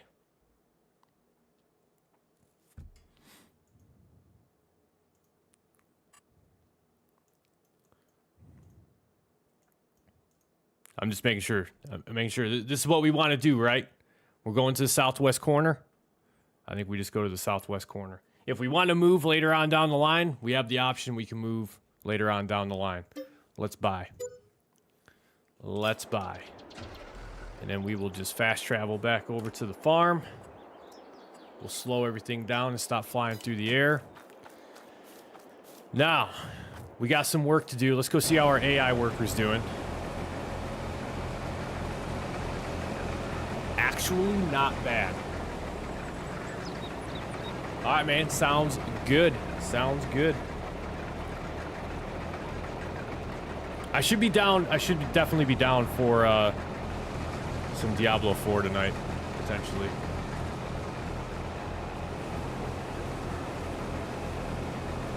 Yeah, AI worker's looking good. 56% capacity on the harvester. Looking at the contract, how much do we need to deliver? 412,000 liters. So it's going to take us at least 2 combine harvesters full to get all of that delivered. We might have to lease a bigger trailer. Okay, we know the AI worker's doing all right. Let's open up our barn here. I like that barn. It could be a little bit bigger, but I like it. It's not bad. That's a non-functional barn? Oh, that's getting sold. This doesn't do anything? There's no way. I was gonna say, there's no way this does not actually do anything whatsoever.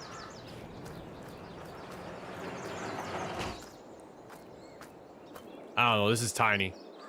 This is tiny. I think the only thing we could ever really use this for is eventually if we got a semi, we could just park the semi in here. That's about the only thing I can really think that we would ever use this shed for. Plus, I'm not a huge fan of the... There we go. All right. So for the barn, for the cows, not bad. I'm assuming this is part of the barn. This must be where they'd want you to store your bales. Got it. And we already own 50 cow too, don't we? Sure do. They have no food, so we need TMR. That's perfect.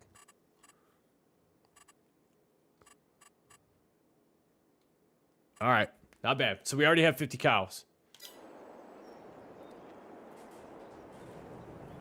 Yeah, John, Season 2 is where it's at. Season 2 is leaps and bounds better than Season 1. And I don't play nearly as much as my buddy does, but... Yeah, Season 2 is definitely a lot better. A lot better.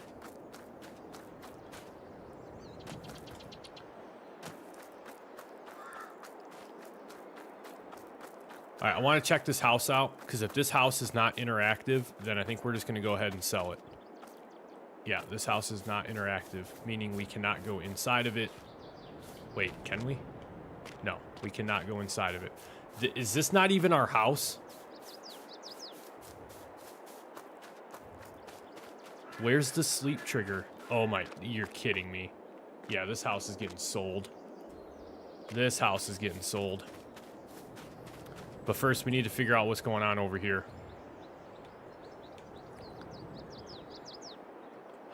I am assuming that these cows are part of our 50. Which kind of changes it kind of changes our plan here. Get the apple mod that just released.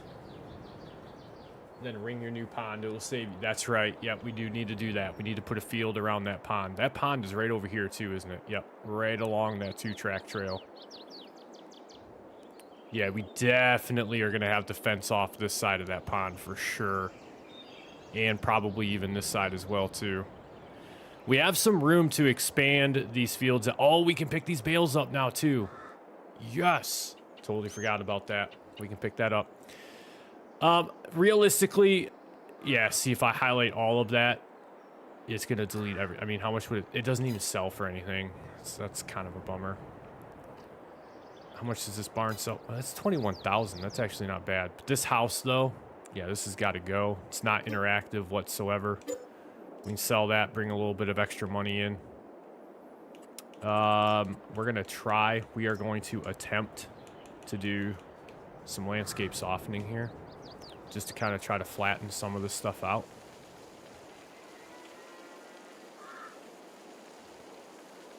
Landscaping in this game is the absolute worst thing I've ever experienced in my entire life.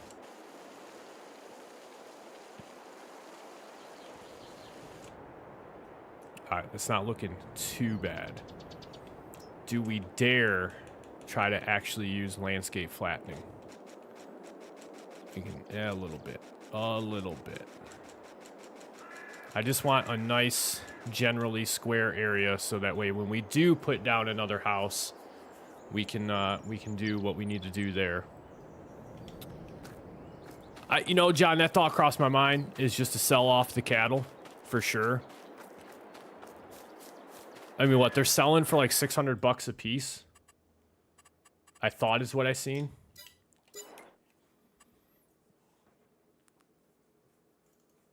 Yeah, I think we're gonna sell. Ultimately, what I would love to do is put in the... I would love to put in... Yeah, that's $12,000. Yeah, we're gonna sell. Sell the cows. Sell the cows. Done. I'd like to put...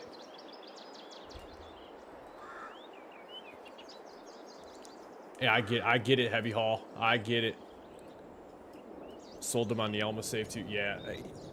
So I like to utilize, my favorite cow barn to use is... I really like to utilize, let's see, right here, this one. It's got the feeding robot, Takes care of everything. It's 500. It's half a mil, but it holds 240 cows, which is it's a ton of cows. I really don't think there is another cow barn that holds that many. So you're going to maximize your profits. Yes, you got to keep the feeding robot stocked up with all the items that you need to make TMR, but it takes care of it automatically as long as you keep it fed or keep it stocked up. So we are going to sell the cow barn. Matter of fact, I think we're just going to probably sell about everything.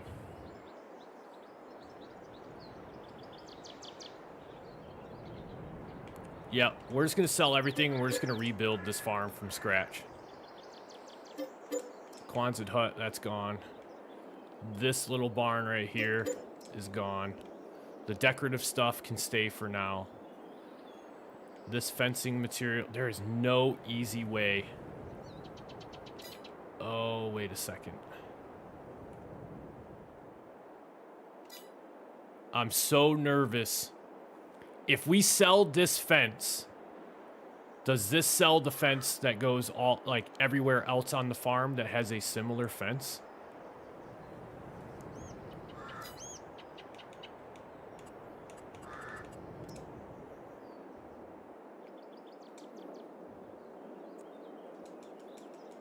Oh, we can't remove. Can't even remove that. It's all decorative items. No, that's horrible.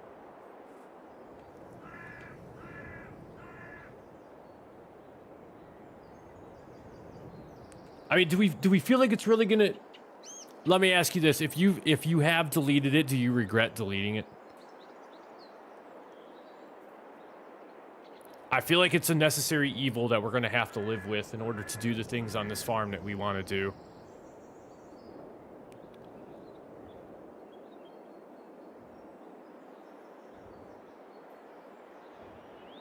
I mean, we might be able to work around it a little bit, but I don't think. Like, even this dang swing set, I'd like to get rid of that. Save then try. Nope, gave me more building space, and I put my house closer to the road. It's a good call. It's a good call. You aren't going to be happy till it's all your own design. That's true, too. It's true, too. Let's delete it. It's not letting me remove it. So, gone.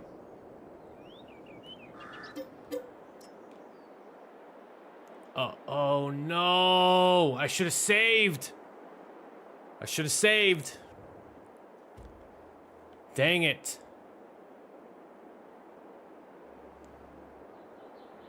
I should have saved. You guys even said it. You guys even said it. Save the game and try. What did I not do? I didn't save. Well, we're stuck with it now. We're just gonna own it. Listen, we're here to do field work.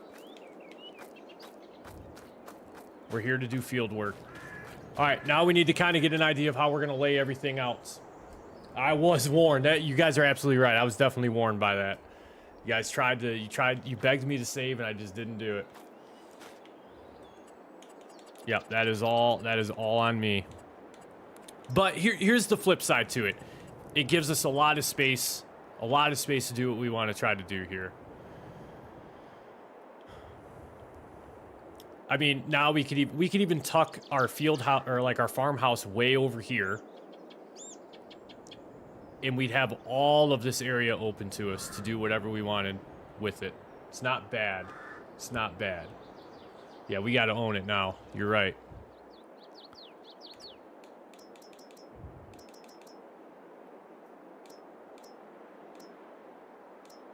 I think we just go with something relatively simplistic.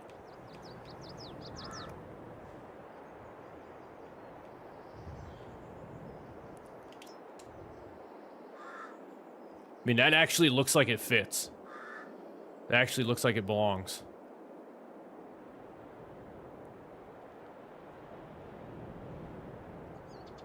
They really did. It was a good addition to the map, but I agree. They definitely took up way too much space.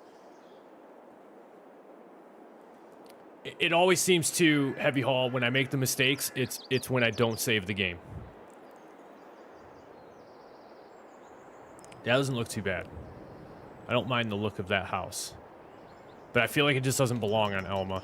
It just doesn't really match the vibe of some of the other houses on the map.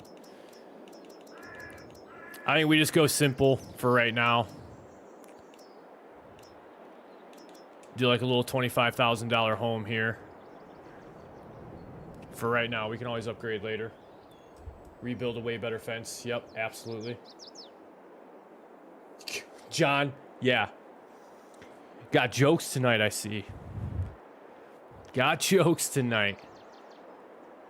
I think we just kind of maybe go this way with the house.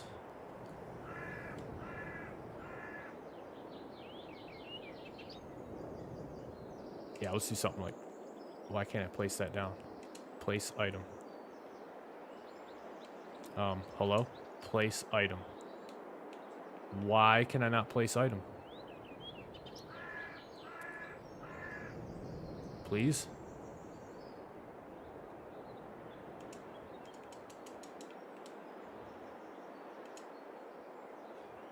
This is kind of weird.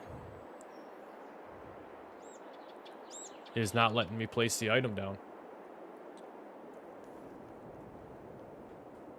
I'm not getting a conflict warning.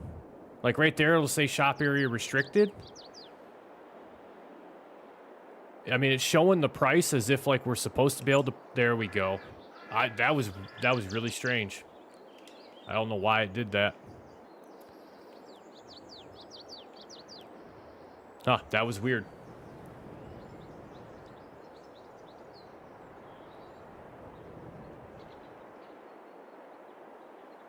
Class combines better than the case combines. I think it's really just going to come down to preference.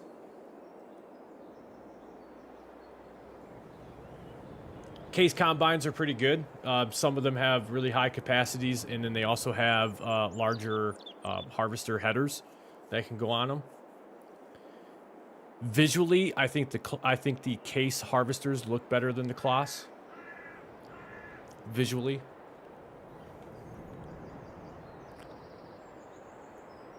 I feel like this area right here, if we do a little bit of landscape painting, and I also got to keep in mind our AI worker, I think, has a full grain tank. Very close to having a full grain tank. John Deere also has some really nice harvesters as well. Yeah, we're most likely going to upgrade the house to something that's a little bit more interactive. Can I get to field 22 this way? I probably should not even try.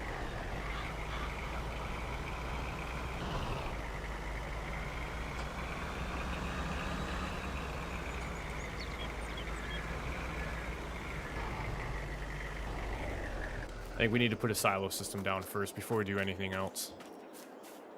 AI worker has a full grain tank. That's fine. They can have a full grain tank for a little while. Let's see what we want to do for a silo system. That only holds 400,000 liters. It's definitely not going to do what we need it to do. The rest of these are all super expensive. I think we just roll with something that holds quite a bit. Now we could do one of these. Part of the Alien Gym animated shed pack. These are super nice silos. They're relatively cheap, inexpensive. They hold 5 million liters, so it's not like we would ever really need another silo for anything else.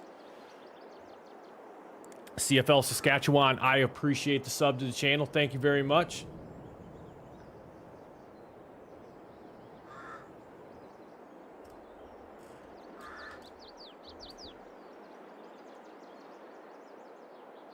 Oh, the Golf and Turf Factory. I'm a huge golf fan. That's awesome. That would be an ideal job right there. Ideal job.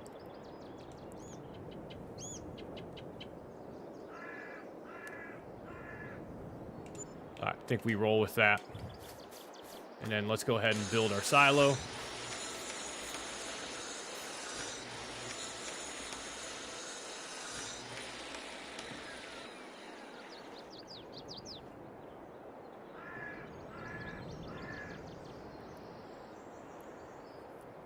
$129 subs, hell yeah, man. Because it's a pretty nice drive-through silo system that holds more than we'll ever really need to be concerned about. So that's good, taken care of there. A little bit of pallet storage out there in the front. Yeah, aim in, heavy haul.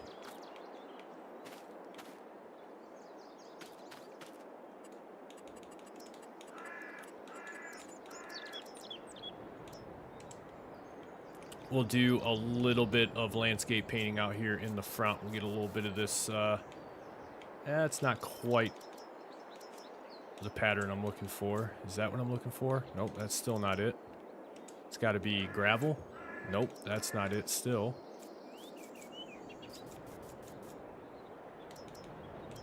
Trying to color match the landscaping here, but we'll just roll with this for right now. We're going to eventually dress all this up anyways. So we'll have a nice entrance here to our silo system. Probably should just go ahead and get rid of the majority of this stuff here. And then what we'll do is kind of around the outside of the silo system, we'll just do a little bit of a gravel foundation here.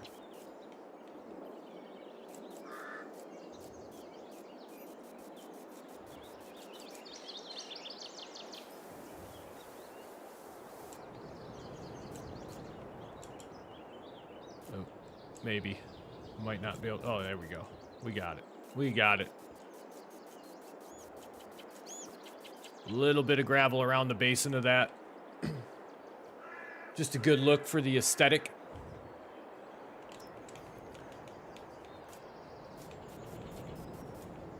And then we'll get our path that leads around the silo system.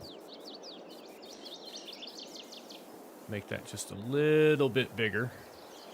So we got room to maneuver. And we'll basically start right in about here.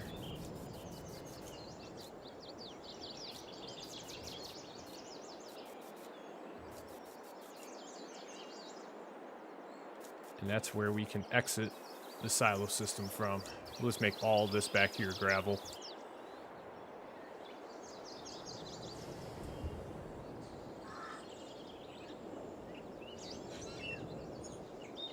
Yeah, it's super awesome. So that was like the one big draw when I found that mod for the animated shed pack by Alien Jim.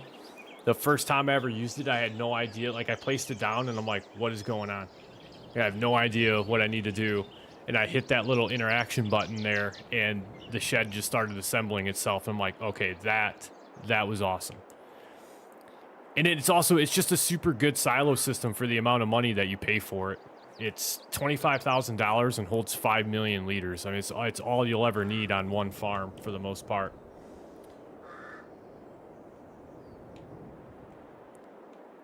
All right, so let me make this just a little bit larger so everything kind of just matches up here on the ground. Not going to get too carried away. Probably go out to about like there, maybe to there, until we really figure out what we're going to do with the rest of this area. We'll get everything just dressed up, looking pretty good. Take this out to the road. That in there, turn it to a circle. I really feel like we don't even need this lane right here. We don't need it. There's so much more that we could do with this little area. This is all new farmland for us right here.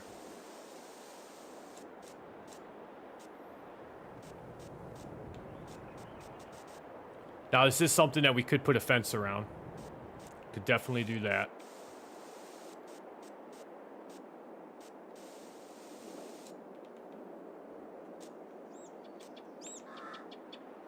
But what I'm thinking is we take this field right here and we just extend it outward and increase the size of this field and then connect it back over here. I feel like that's going to be pretty simplistic for us to do. This grass field here is not that large. I would actually be curious to see which one we can pull more yield off from. I don't know if it's going to... I want to say maybe this field over here, but none of these are done up with precision farming yet, so we'll have to take care of that as well. Oh, man, Kingslayer, you're good. Don't even worry about it, man. Don't even worry about it. We'll get you caught up on everything that you missed. We have moved farms. We harvested our pea field. We sold off that previous farm that we owned, and then we moved down here to the southwest corner on Alma. So we now live down here. We were up here, so we sold that, made our money, and now we're down here. Now we still have 2 fields.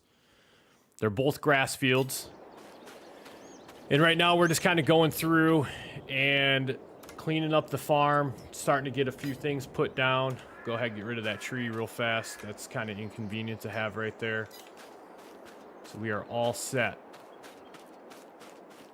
We have 240-ish thousand liters of silage. We're going to take this field and actually plow in over here and make the field even larger. And what we'll probably end up doing in the near future is this field right here, once we get it extended out and taken care of, it's no longer going to be a grass field for us. We're either going to go back to doing peas, or we're going to find another crop that we can plant. And then I also feel like this area over here is also going to get plowed up and converted into another field as well. So realistically, we're soon going to have 3 fields on this property, one of which we're going to extend out the size of. We still have all the grass bales over there that will get wrapped up. Those will eventually add to our silage that we have stocked here.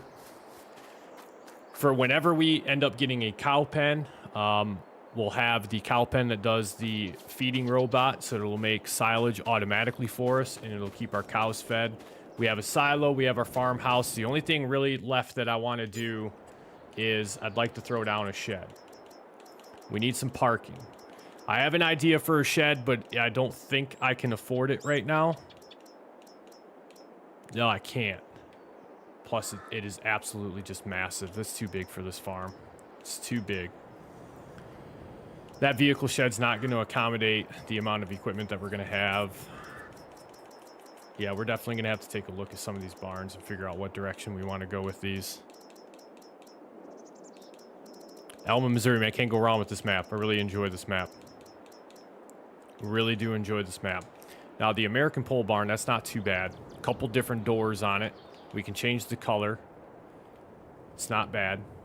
It's not bad. We could place it... I know it's a little too close to the shop area right now, but we could put it right here in the future. I guess I would try to get it to match our house. I'd probably go with like an off-colored gray or something like that, maybe a dark gray. And then we'd have the side entrance that we could utilize for the barn, and then we'd have the entrance over here off this 2-track that we could utilize as well. I feel like that's not too bad of an idea. Is there an entrance on this side? There is not, but it still would work.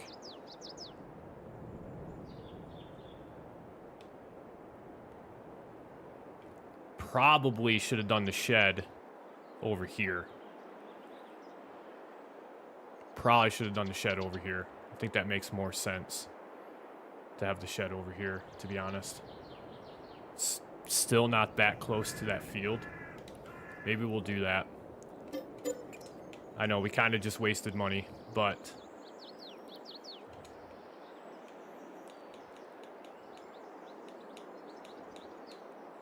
I feel like this works better with the space that we have.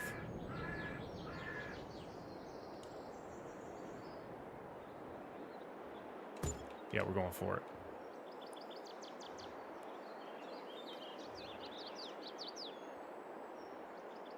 Yeah, that's so much better. And then the silo, I mean, realistically, we have plenty of space to still put a silo down. Once we move those bales, we could even put the silo right here. We could easily put the silo right there. It's going to fit. It's definitely not an issue of not having space. So we'd have it right there. We'd have the drive-through be right at about where that tree is at. I mean, even with the silage bales there, we could still put this silo down.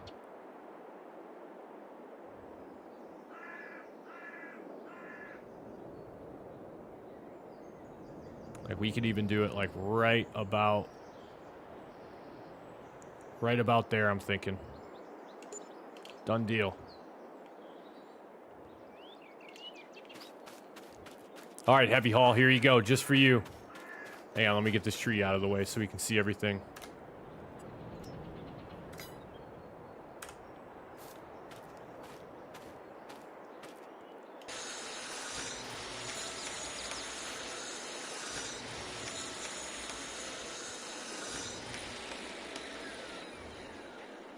All right, and our silo is officially rebuilt.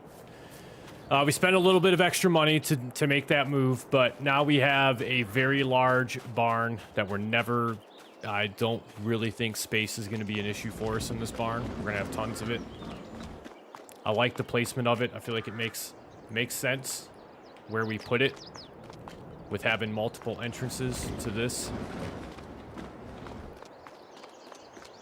Got the farmhouse up there on the hill. Still have space to put down another small barn here if we really wanted to.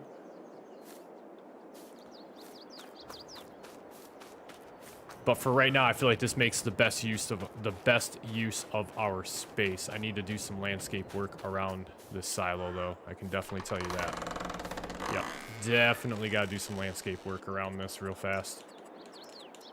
Nope, not painting. Not plants either. I want to go sculpting. Thank you. All right, let's increase the intensity of this a little bit. Let's see if we can fix this up. Yeah, that's not too bad. It's gonna look a little weird for a little bit, but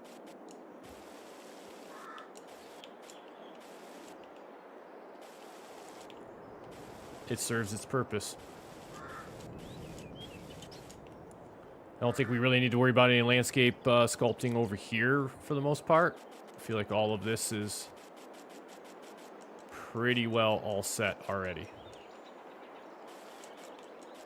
Yeah, pretty good there.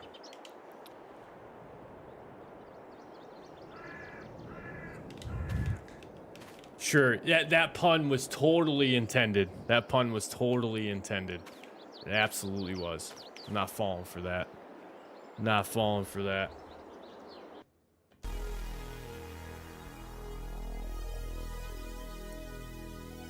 There you go. Yeah. Catching up on a little misled farms while you're walking the dog. Multitasking. Nothing wrong with that. Well, all right. I think we have hit that point of the live stream, fellow farmers and friends, where we are going to put a wrap on this one here. Coming up on 3 hours and 45 minutes of being up and live. We did a lot in this episode. We accomplished a lot of the things that I think we've really been focused on working towards, which is getting ourselves down in here to the southwest corner of Alma, Missouri. The soil types are very conducive for precision farming, so our yields are going to go up through the roof. And that is, I think we might even squeak a little bit more out of the yields once we actually do lime and fertilization and stuff like that. So a couple things we're going to work on in the next live stream is we're going to expand this grass field here. We need to get all of those remaining bales over there. We need to get those wrapped and get those converted into silage.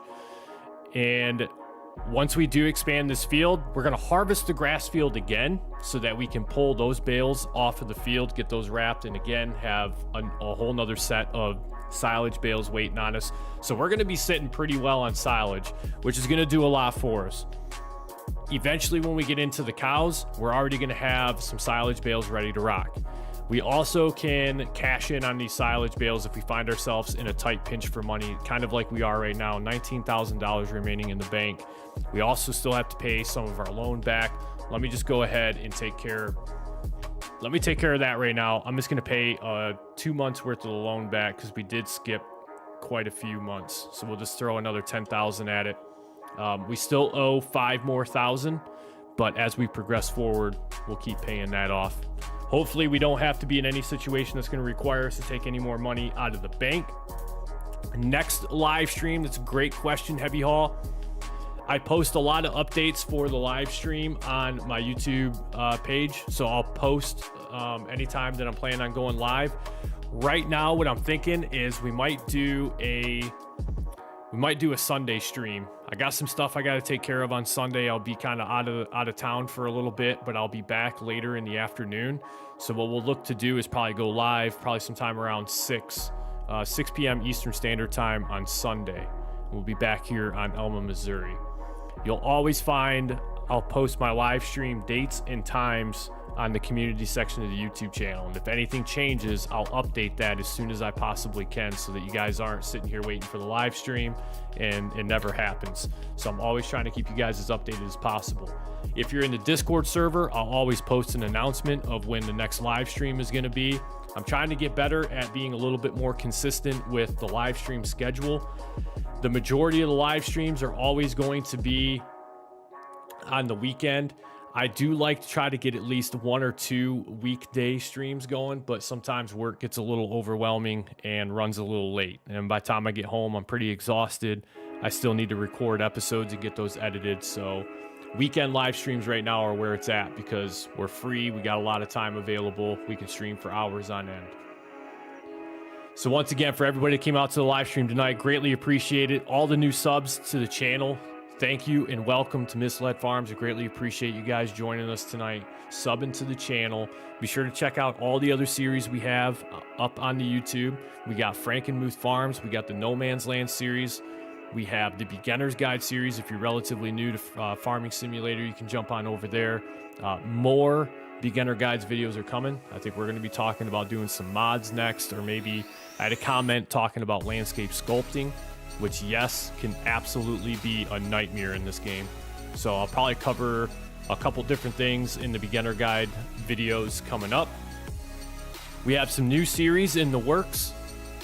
I think the secret's out. Bucks County is coming to the channel. I got a few more episodes I want to get recorded and edited for that, and then start scheduling those to go up on the channel. But without further ado, everyone, Dot, Kingslayer, John, Heavy Hall, CFL Saskatchewan, my buddy, updates on Discord. Absolutely. Yes, they will be. Absolutely will be. I hope you all have a great rest of your night. And with that, we'll catch you guys all in the next live stream.